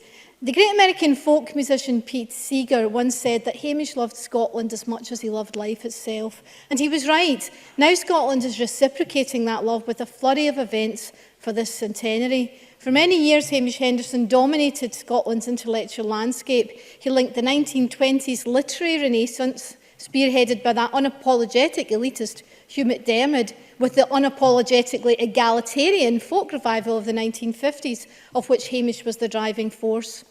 His work with the School of Scottish Studies, recording and popularising the living tradition of Scotland, is unsurpassed.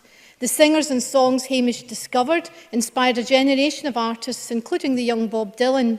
And like Robert Burns, Sir Walter Scott and James Hogg in previous centuries, Hamish collected, preserved and promoted the lives and concerns of otherwise invisible people in bothies, mills, fields and factories. And he added wonderful songs of his own. Hamish Henderson was born in Bergowrie a year after the armistice on the 11th of November 1919 to Janet, a single mother. His earliest years were spent in the Spittal of Glenshee, where he first learned to appreciate the songs that his mother pointed out could not be found in books. Poverty forced Janet to go into service in Somerset, but she died when Hamish was just 13, leaving him completely alone in the world. Hamish won a scholarship to Dulwich School in London, which he attended by day while living in an orphanage in Clapham in the evenings. He then went to Cambridge on another scholarship to study modern languages. From an early age, he had a strong sense of social justice. As a student, he spent summers in Germany, where he was horrified by Nazism and helped young Jewish people escape. During the war, he served with distinction as an intelligence officer in North Africa and Italy, where he collected ballads from the soldiers, including his captives, and wrote songs including the famous 51st Highland Division's Farewell to Sicily. Put in charge of one prisoner, Marshal Rodolfo Graziani, he helped write the order demanding the surrender of all Axis troops in Italy. He also had the job of liaising with Italy's anti-fascist partisans, and through them discovered the work of Antonio Gramsci, whose prison letters he later translated into English. His collection, Elegies for the Dead in Cyrenaica, is considered amongst the finest poetry of World War II, and it won the Somerset Maugham Prize in 1949. And he then assisted the American folklorist Alan Lomax in capturing Scotland's undiscovered traditional singers for Columbia Records with the latest technology, the reel-to-reel tape recorder. This is perhaps the defining event of his life, for Hamish went on to pursue this field collection work at the newly formed School of Scottish Studies at Edinburgh University, where he worked until his death in 2002, latterly as an honorary fellow. The School of Scottish Studies archive is one of the most important collections in Europe, an oral and visual record of the lives of Scotland's working people, their social conditions, customs, beliefs, songs and stories. Hamish's recordings are among the 33,000 held in the archives, around 10,000 of which are field recordings. Support from the lottery and other partners, including the Scottish Government, allowed online access from 2010 to a selection of extracts from the school's collection through Tovan and Dulchas and Kistarich's website.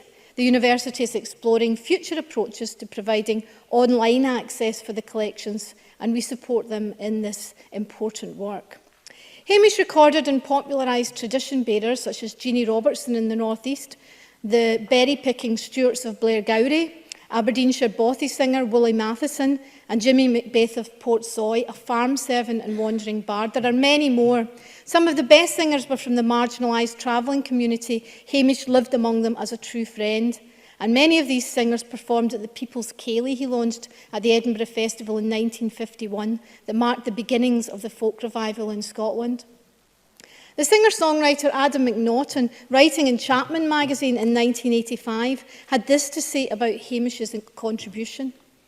Three strands are distinguishable in the Scottish folklore revival: the academic, the club festival movement, and the traditional.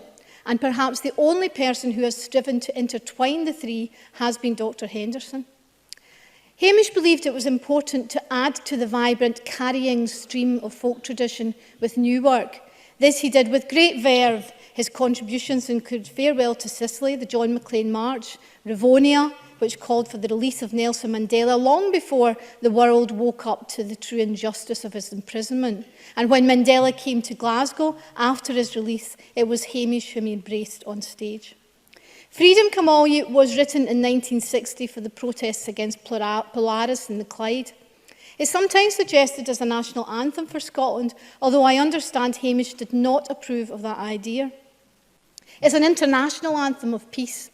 It condemns the impact of colonial wars, both on the working-class Scots who fought them and the families in Africa and Asia who suffered as a consequence. He imagines an end to all this in verse 2. Nae mair will the bonny callants march to war when your braggarts cruisely craw, nor we wains frae Peathead and Clachan, morn the ships sailing down the broomy law. Broken families and lands we've herited will curse Scotland the brave, nae mair, nae mair. The song has been recorded and performed by dozens of artists, and it will be sung again in the Parliament tonight in a concert featuring different generations of singers, including Hamish's friends Margaret Bennett and Sheena Wellington, And for the younger generation, Mike Vaz of the School of Scottish Studies Archive and Pipe Major Callum Douglas of Hamish Matters have composed new work in Hamish's honour. Last month saw the launch of The Darg, a collection inspired by Hamish and edited by Jim McIntosh for the Poets Republic Press, and available today, I'm glad to say, from the Scottish Parliament shop. Next week we will see a celebration by the Association of Scottish Literary Studies, and Hamish Matters itself takes place in Belgowrie in November, as does the Carrying Stream Festival in Edinburgh Folk Club.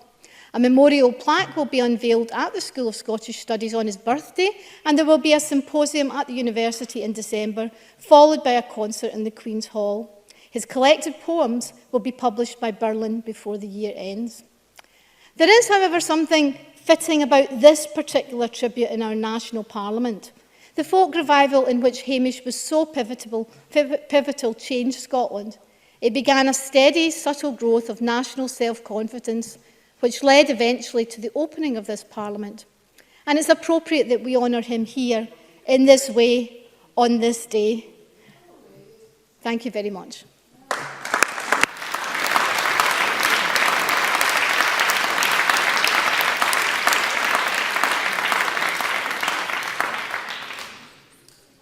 Now, I know I'm a right killjoy here, but could I ask those in the public gallery not to show appreciation or otherwise through the proceedings of the Parliament? And maybe we could all have a collective cheer at the end. We move now on to the open debate and speeches of around 4 minutes, please. Can I have Maureen Watt, followed by Alexander Stewart? Thank you, Presiding Officer, and I'm delighted to be able to be taking part in this debate tonight, and I thank my colleague Joan McAlpine for lodging this motion and for bringing this motion to debate tonight, celebrating Hamish Henderson. His contribution to Scotland's cultural heritage has been immense, and it's perhaps not as well known as it should be, and we have the opportunity tonight to remedy that in a small way. Again, as I understand that you, Presiding Officer, took part in such a debate to mark his passing in 2002. I feel immensely privileged to have met Hamish Henderson. He came to my hometown of Keith to the first ever TSME Music Festival, and it was, as I say, the first one, which has now become an annual fixture in the TSME calendar. And of course, Keith is now the Scots language tune, and the North East still is the home of traditional music, bothy ballads, and I can say that the Scots heritage of the North East is still very strong, and pupils from in and around Keith are always the winners at Burns festivals and the like. As far as I can recall, it was in the late 60s. I think I'd just started university, and it was an excellent night in June when we sat singing folk songs well into the night, and I ended walking the 2 miles home in the dawn light. He was a very tall man, as I recall, with a great head of white hair and a moustache, and he always wore a trademark brown suit, and he just blended into the ceilidh rather than dominate the proceedings. Also there were Belle, Stewart and her daughter Sheila, and I think we'll be forever indebted to Hamish Henderson for recording the oral traditions of Scotland's travelling folk like Belle and Sheila, and the songs of the Scots language. And I think we should congratulate Edinburgh University for supporting the compilation of all that he recorded, and for the work that they continued to do in Scottish studies. I was also fascinated by his distinguished service during the Second World War. He was a proficient linguist, and as Joe McAlpine said, he was there in Sicily during the evacuation, which prompted the famous Banks of Sicily. And his experience at Monte Cassino interested me because I used to work with a German soldier who'd been captured at Monte Cassino and was a prisoner of war in Scotland, and he stayed here for the rest of his life. So that resonance for me also made me interested in listening to Hamish Henderson. So I'm delighted, Presiding Officer, that we have the opportunity during this debate this evening to recognise Hamish Henderson's huge contribution to capturing Scotland's rich cultural heritage. And I look forward to listening to people who probably know a hell of a lot more than I do later on this evening. Thank you very much. Alexander Stewart, followed by Alex Neil. Thank you, Presiding Officer. I am pleased to have the opportunity to contribute to Jo McAlpine's members' business debate this evening and congratulate her on bringing it to the Chamber. As we've already heard, the 11th of November 2019 will mark the centenary of the birth of Dr. Hamish Henderson. During his life, it's acknowledged that he is a scholar, a poet, a songwriter, a catalyst of Scotland's folk revival. Born in Blairgowrie in Perthshire, Hamish was, despite what many think of him later in his life, had a very esteemed military career. He was always a compassionate man. As a youngster, Henderson won a scholarship, we've heard, at Dulwich College, but unfortunately his mother died. But that didn't stop him from progressing and ensuring that he did get the opportunity to go to General College in Cambridge. And during his time at Cambridge, he had many visits to Germany in the early 1930s. And he began running messages and money back and forward because he was not at all admired by the Nazi Germany. And he supported individuals and smuggled Jews out of Germany during that time. And throughout his life, he was seen as a man who had a strong emphasis on peace. However, as he matured and further saw that the accessibility of peace was not what was happening in that time in Europe, he immersed himself in the war effort. Hamish was a first-class individual, and initially he joined the British Army Pioneer Corps as a sergeant before he gained the Queen's Commission of an Intelligence Corps. He became an effective officer due to his command of 6 European languages, and acquired an in-depth knowledge of culture in Germany. And not long after that, he took up his time in Africa during the war. And it's during that time that Hamish's biographer, Timothy Need, suggested that an in-depth knowledge of the history of St Andrew's Cross may indeed have been responsible for the famous saltire in the sky created by the searchlights which signalled the Highland Division's attack at El Alamein. Whilst in North Africa, he began to look at the epic poem and started to express about ordinary soldiers. This was reflected in the most accomplished poetry that he had, the elegies of the dead in Sardinia. That itself showed that the war and the deep humane opportunities and the waste of young men he put into that. And that gave him the opportunity of expressing that. And he, throughout his life, saw the opportunities that were there, and his poems and his work enhanced that, and he won many accolades for his poetry and many prizes. Although Hamish Henderson is often accused of being a communist, he never actually joined the Communist Party. He was far too much of an internationalist to fall into any of those party lines. And indeed, when he did return to Italy after the war, he was eventually told to leave the country because of his views and opinions. And Hamish is still remembered there with great fondness as a military and cultural liberator of that day, and Hamish Henderson Club in Rome is still there today for folk. So in conclusion, Deputy Presiding Officer, it is only right and proper that someone who made such a contribution is recognised for that contribution, wherever it is in his military career, in his songwriting, in his poetry, or anything that he did to involve culture in Scotland. Hamish's legacy is the talent and the contribution to the Scottish society cannot be underestimated. And as I say, it's only right and proper that we have this opportunity this evening to recognise that talent and to recognise his contribution to Scottish society. Thank you. Alex Neil, followed by Elaine Smyth. Thank you very much indeed, Presiding Officer. And can I begin by congratulating Joan McAlpine on managing to secure this members' debate, which I think properly recognises the huge contribution to Scottish society that Hamish Henderson made. Can I say I'm in the fortunate position, like Maureen Watt, of having met Hamish on a number of occasions.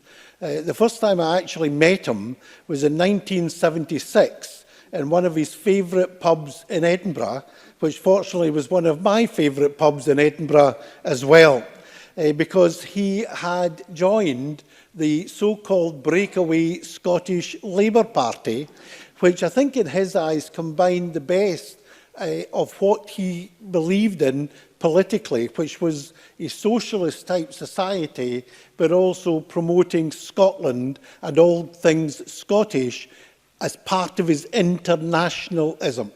And I always remember, and it's stuck in my mind all these years, in the conversation, admittedly after maybe one or two drinks, I actually said to him, "Why are you so much in favour of Scottish independence?"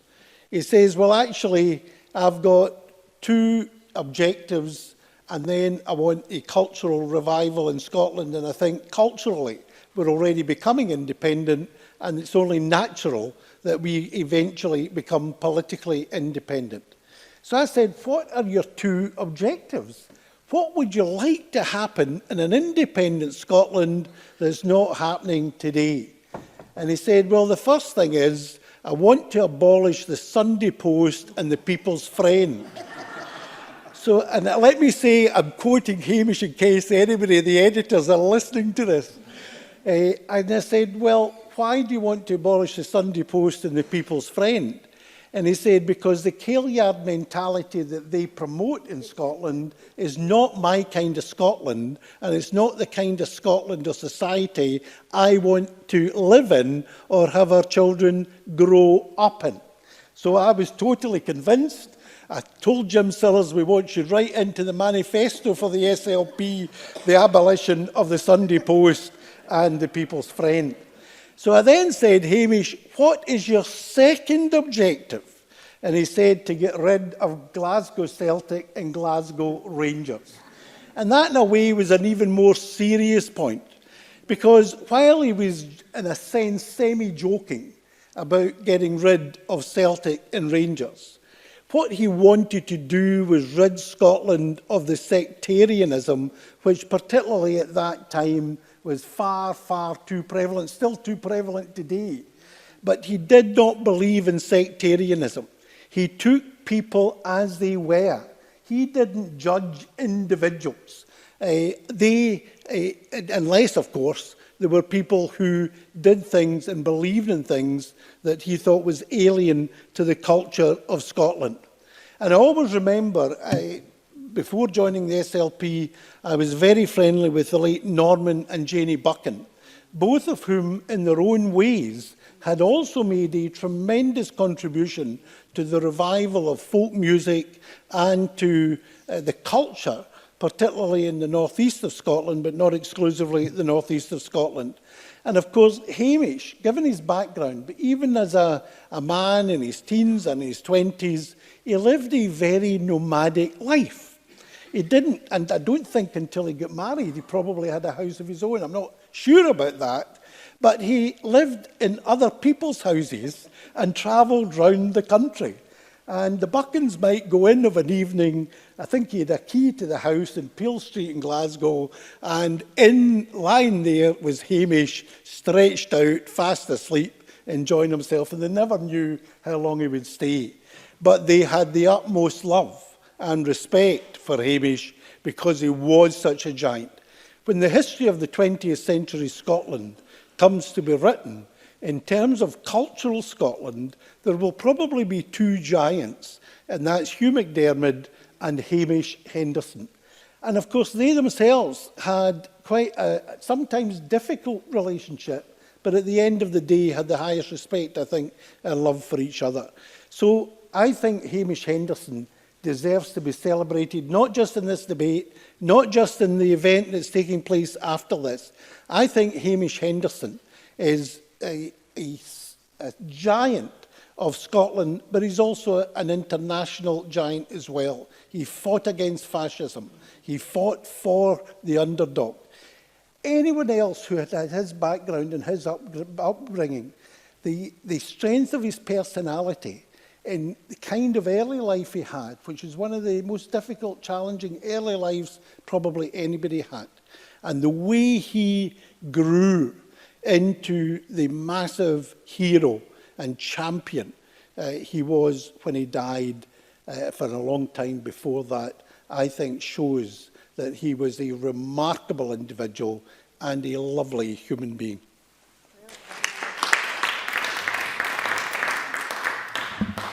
Elaine Smyth, followed by Claire Adams. Thank you very much, Presiding Officer. Can I also thank Joan McAlpine for securing this debate tonight. It's difficult, obviously, to follow personal reminiscence of Alec Neil, but I'll put my points on the debate on the record.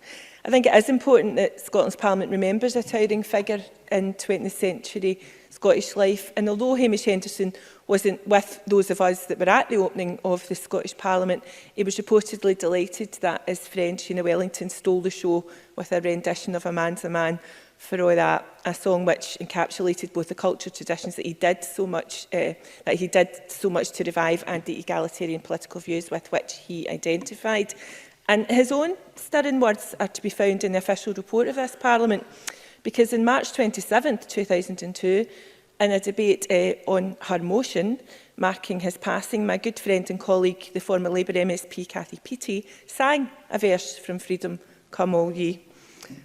Probably something we're not encouraging these days, Presiding Officer, singing in the chamber. Hamish Henderson was one of the most important contributors to Scottish culture and identity in the 20th century and left a legacy that goes beyond that, and this is evidenced, I think, by the contributions of members during this debate. His commitment to the recording of folk music, the oral tradition and the way that the songs reflected the lives of the people who sang them reveal his wider views on culture, that it belongs to the people and that the cultural contributions of real people should be nurtured and not sidelined. And I understand that this was very much in his mind when he founded the Edinburgh People's Festival. His poems and songs tackled the political issues of the time, many of which still affect us today, including opposing nuclear weapons, supporting the campaign for nuclear disarmament and campaigning on issues of land ownership and access. And he was also a committed anti-apartheid campaigner. A committed socialist and internationalist, we have heard already, that expressed his horror at what he described as the servile complicity of Britain during the Vietnam War. In a letter to the Scotsman, he stated that this war was the first in which 90% of the casualties were civilian. And unfortunately, when we reflect on subsequent conflicts, civilian casualties have been similarly high. He enlisted to fight in the Second World War against the forces of fascism that clashed so strongly with his own political views. And as already touched upon, he was a man who supported many great and worthy causes throughout his life, including the Clydeside ship workers and the miners. In a letter to the Tribune newspaper, he warned, and if I might quote, that socialism will not be fashioned in a vacuum. It will be fashioned by the painful and difficult struggles of definite communities in definite places. It will be achieved on farms and in workshops, in mines and in shipyards, and not only by courtesy of an Act of Parliament.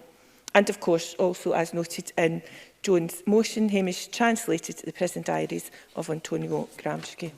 Hamish taught at Edinburgh University for over 35 years, and I understand that representatives of the university are in Parliament today and are of course welcome. And his legacy continues with over 9,000 recordings, 10,000 letters from almost 3,500 correspondents, and his diaries dating from the 1930s to the end of his life, all of which were acquired by Edinburgh University and are kept in their special collections. Interestingly, and I understand to his surprise, he was offered an OBE in the 1980s by Margaret Thatcher's government. Somewhat less surprising is that he rejected that honour. He continues to be honoured in a far greater way today. His contributions to Scotland's culture, tradition and politics continue to profoundly influence our country. And as Cathy Peaty said in this chamber in 2002, Hamish was an authentic voice of Scotland. We would do well to remember his work and carry it forward into the 21st century. Well, over 17 years on, this debate highlights that we are doing exactly that. Thank you. Claire Adamson, followed by John Finney. Thank you, Presiding Officer. And can I also thank Joan McAlpine for bringing this debate to the Chamber this evening. It's a real honour to be able to speak in it. I knew the songs of Hamish Henderson before I knew about the man. I wasn't lucky enough to meet him, But my adulthood was filled with my love of folk music, and while I learned the songs, I'm very pleased that down the years, my friends in the folk scene and the TMSA made me aware of Hamish the man and his incredible contribution to the social history of our country, culture and politics, and so well detailed by my colleagues in the Chamber this evening. Hamish's influence in Scotland is palpable in so many walks of life. In demonstration with me, I have a recent publication from July this year from the All Under One Banner March in Ayr called Songs for Independence. Can I say that only Hamish and Rabbie Burns get 2 songs in it? It features a John Maclean march and a song which I would like to talk about because it has had a great influence on me, Freedom Come All Ye. Whether it was being sung so poignantly and beautifully by Pumeza Matsikiza at the Commonwealth Games, or in a communal singing at a folk festival, or dare I say, an impromptu sing-song in Queensberry House in here, it is one that has personally touched me, and I'll seek to explain why. A few years ago, my son asked me what I wanted to do for Mother's Day, and I asked that he come with me to gather and protest outside Dungaville Detention Centre. Son said, I was expecting flowers or chocolates, but he came with me. And can I say that we joined the Peace and Justice movement and others gathered to show solidarity for those detained on Scottish soil. Over the years, the focus of this protest has changed. And Presiding Officer, I know you've been attending for many more years than I have, but it's gone from challenging dawn raids, from challenging the fact that in a country where we have a minimum wage, G4 were using detainees as labour on slavery wages to maintain centres, highlighting mothers being fined for feeding their bairns a biscuit in the middle of the night, and this year highlighting the terrible circle evictions of people in Glasgow. Not in my name, and I hope it's not too presumptuous to say, I believe not in Hamish Henderson's name. At these gatherings down the years, we always sing Freedom Come All Ye.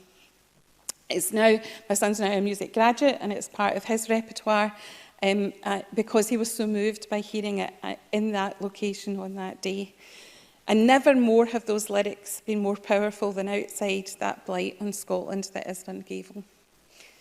It's a song of protest, it's a song of solidarity and humanity, but most of all, it gives me hope. The hope that in Scotland, in our house, all the bairns of Adam will find breed, barley bee and painted room. Thank you, President.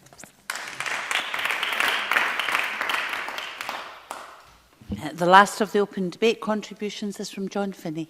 Thank you very much indeed, Presiding Officer. Can I commence by congratulating Joan on bringing this motion here? It's to mark the centenary of the birth of Hamish Henderson, and that's most certainly worthy of recognition. And I might throughout just mention some of the for people listening and maybe aren't cited in the motion, some of the text of the motion, and who it considers was one of the most brilliant Scots of his age, as it says in the motion, and that indeed was repeated by Joan. And that may be seen by many to be a very bold statement. I don't think anyone who has any grasp or knowledge of Mr Henderson would think that's the case, and it's one I fully endorse, and the value of our culture and respect of others that was shown there I think is important. Then lists in the motion his various professions, or what would you call them? Poet, scholar, songwriter, folklorist, co-founder, and so on. And goes on to talk about being a catalyst of Scotland's post-war folk revival. I think the fact that something needed revived suggests that there was something a wee bit adrift. I think it's perhaps the modest psyche that Scots have, that our traditions perhaps aren't worthy. Mentions be made of bothy ballads. I think the oral tradition is very, very important, certainly is for Gaels. I think that revival was and remains connected with the growing confidence we have as a nation. And that's a confidence, it's not a cockiness, it's a confidence that is just an appreciation, and Hamish certainly personified that. Whether it's the rich heritage of the Gaeltacht or not just geographic communities, I think also communities of interest, farming, fishing, mining, of course, the travellers. And I think the connection with the travellers, and I spoke in the previous debate and indeed mentioned travellers and the very good work that the Scottish Government's done in relation to that. And important because there's a relationship being built up there, and that's the credit of Minister Hamish Stewart. Clearly, and as someone who works with the traveller community, I know that people within that community are understandably lack trust. Hamish earned that trust, and he earned the respect because of how he went about his general demeanour. And I also had the good fortune to see the documentary on him a couple of times, and I think his demeanour is very important because he was authoritative but without being in any way arrogant, and some of the things, the World War II was a small passage of his life. I happen to think it would make a very excellent film, never mind the documentary, and it is about his bearing. He was not in any way threatening. He was a warm person, and people have talked about his distinguished service and the surrender, and that was not about humiliation. When I saw that was about a warmth and an engagement and a human level. Now, I'm not what would be considered a well-read man at all, but I have an appreciation of Hamish's use of language. And the pictures he painted of real folk and that warmth and humanity, and that's a warmth and humanity clearly would have been clearly tested in the theatre of war, and but he never waned from his position. His involvement with the Workers' Education Association and the People's Festival, these are great organisations, and I think they epitomise the outlook and his sense of community. And people have already mentioned the field recordings. And I think that's a rich source and a heritage. I've mentioned about the travellers. I think that can't be underestimated. And the engagement there is very, very positive and indeed lasting, with the names Bell Stewart and Jeannie Robertson, obviously. The motion goes on to say, considers that Hamish wrote many beloved folk songs, including Freedom Come All You. I have to tell you that it's sung at the Scottish Green Party conference. Sung hesitatingly by me, not because I don't like it, because it is very broad Scots for a Highlander. And of course, Hamish touches on that with the John McLean mark, with his reference to the different communities in Scotland, including Big Heelan Tuchters, and I'm certainly that. So I like the Tonight at Noon's version. I like Dick Gaughan's version of it. I'm a big fan of Dick Gaughan, who of course also performs the 51st Highlanders' Farewell to Sicily, and a pipe tune, and I recall from the documentary Hamish diddling along to that when he was explaining the basis to it. So he'll be fondly remembered me. I loved his humanity. I loved that he had regard for his homeland and that he wanted to make things better, and others have alluded to that. So whether it was apartheid or nuclear disarmament, I imagine he'd be with Claire Adamson at Dungavel, protesting there as many as have done. I imagine he would be repulsed by the rape clause, the siege of Gaza, things like that. The motion talks about him being a visionary talent, and I think we don't appreciate people. We don't appreciate people in the time. We maybe appreciate them retrospectively. I mentioned Dick Gaughan. Another person like that is the late Andy M. Stewart, who I think wasn't well known on his own. So the contribution that made to Scottish culture was immense, and we certainly won't forget Hamish. Thank you very much. I now call Fiona Hislop to respond to the debate. For as long as you like, Cabinet Secretary, really. But I'm not singing. Presiding Officer, I'm very grateful to Jo McAlpine for bringing forward this motion and securing the debate today, and for her wonderful tribute. I'd also like to thank the various contributors for their contributions. Maureen Watt spoke of her personal meeting and reflection. Alec Neil, in another personal and entertaining contribution, celebrated Hamish Henderson's internationalism and praised him as a hero of Scotland. It is important that this Parliament remembers Dr Hamish Henderson, one of the most influential Scots of the past century, and recognises his significant achievements that have influenced and shaped Scotland and beyond. This isn't the first time that Hamish Henderson has been the focus of debate in this Parliament.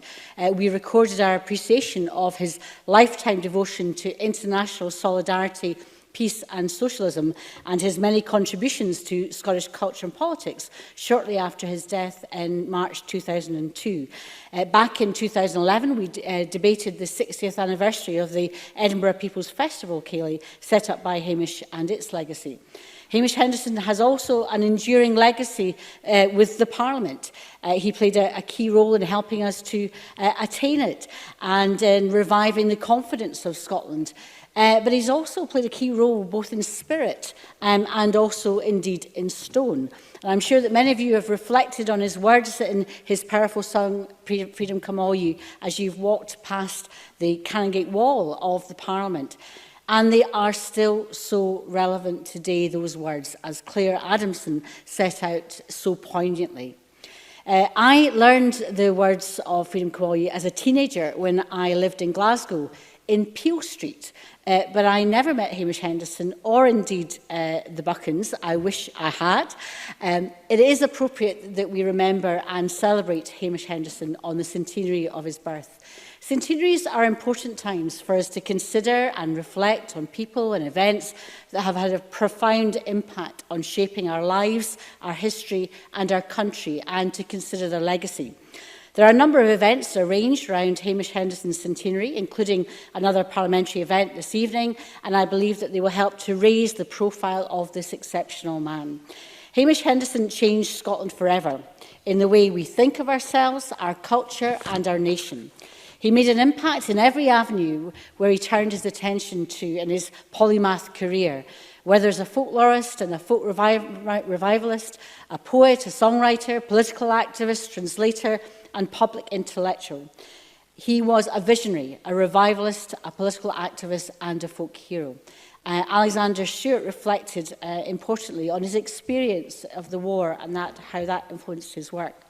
Central to his life and legacy was the School of Scottish Studies in the University of Edinburgh, where he taught from 1951 until his retirement in 1987.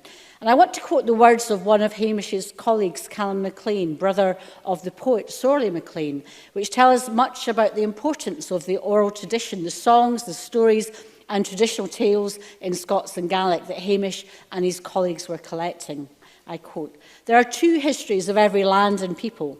The written history that tells us what is considered politic to tell, and the unwritten history that tells us everything."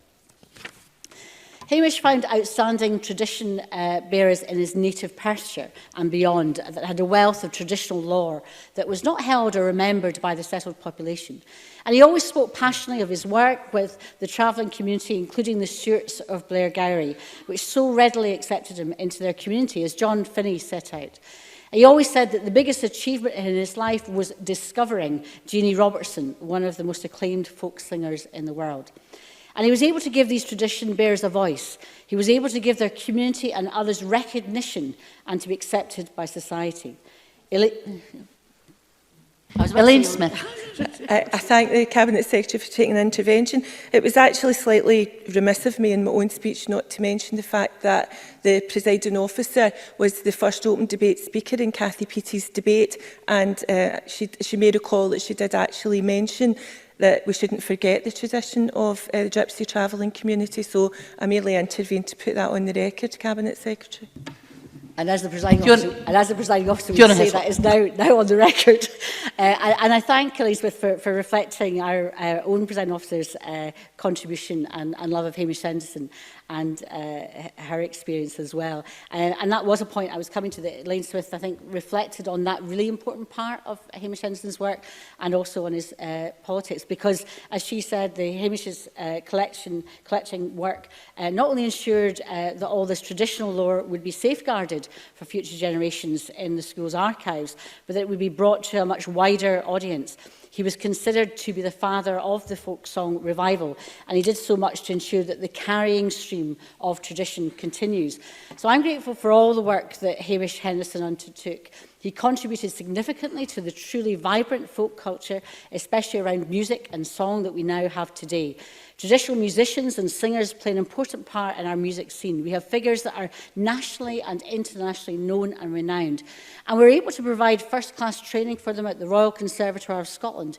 Its traditional music course is the UK's only Bachelor of Music degree dedicated to traditional and folk music, a course which I encouraged the Funding Council to support when it was established when I was Education Secretary. Professor Margaret Bennett, one of the lecturers, was a contemporary of Hamish. Hamish thought that she, I quote, embodies the spirit of Scotland, and I agree. In Glasgow, Celtic Connections is the largest winter festival in the world. UK's premier celebration of Celtic music has now run for 26 years, and it plays an important role in promoting our traditional and contemporary culture. It helps to promote artistic links and cultural exchanges across countries and to share our traditions, an important aspect of the People's Festival Ceilidh that Hamish was involved in. And we're able to support her historic languages that were so central to the lore that Hamish was collecting. We recognise that the Scots language is an integral part of Scotland's heritage, our national identity and our current cultural life. We support the Scottish language dictionaries, which for many years were housed in the School of Scottish Studies in George Square, and we're also encouraging Scots writers and publishers. Hamish Henderson recognised that our culture was always evolving and changing, and it's important that it is available and easily accessible for our current and also our future generations to enjoy. The School of Scottish Studies continues to play an important role in this regard. Our national collections, including the National Library of Scotland and Lochie, our sound heritage, and the Scotland Moving Image Archives are also important. But, Presiding Officer, I'm delighted today to announce that the Scottish Government will this year be giving £30,000 to the Tober and Dolcas project, which includes recordings from the School of Scottish Studies. I'm proud that we've been able to support the project since 2010. I've taken a personal interest and I recognise the important work that the project team has undertaken. Hamish Henderson's devotion to Scotland, and especially to its traditional cultures, has left a remarkable legacy for us today. And it's important that we continue to recognise, to value his contribution, but probably more importantly, to ensure that we value, protect and nurture our culture, the spirit, the values of what he communicated in those very, very precious words. They say so much about who we are and everything that we do as a country, but probably, as Claire Adams has said, everything we hope to be in our country. So I congratulate everyone who has taken part in this debate this afternoon. I wish everyone every success with the Hamish Henderson centenary events. Hamish Henderson, Hero of Scotland.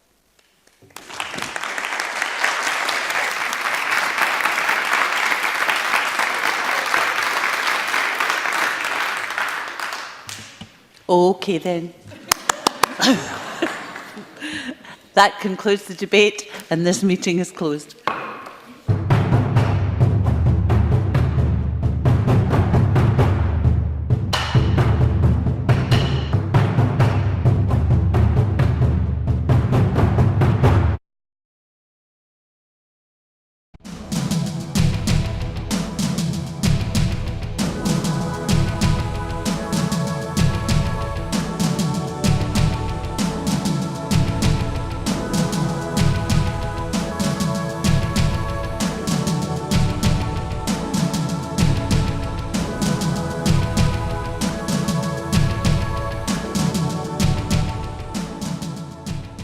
Well, it's lovely to be out on such a sunny evening in Edinburgh, but it's a shame that we have to be out tonight protesting against the two-child cap and the rate clause. Well more than a year since Alison Thulis, my colleague at Westminster, first spotted it in the small print of a Tory budget. Very glad to see such a huge demonstration today and so many people still coming along 1 year after the rate clause came into force to show their opposition to this vile and despicable policy. The UK government have never been able to justify this policy, and we saw that this week with Esther McVeigh's pathetic attempts to say that the rate clause was somehow double support for women and that gives them some kind of chance to talk about the most appalling and disturbing experience of their life.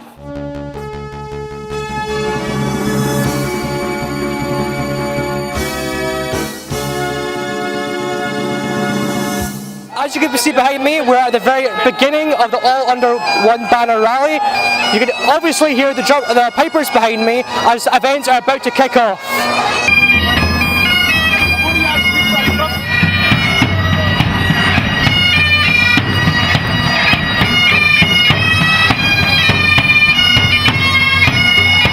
It's time to aim high, look resolutely outwards, and never, ever accept second best. Above all, it's time to believe that we can. We can build that better country we know is possible. And friends, we will.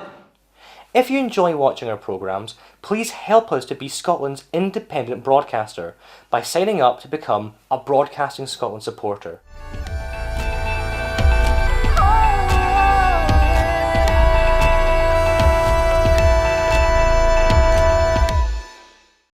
Wherever you stand, get the fresh view of what's happening in Scotland with iScot.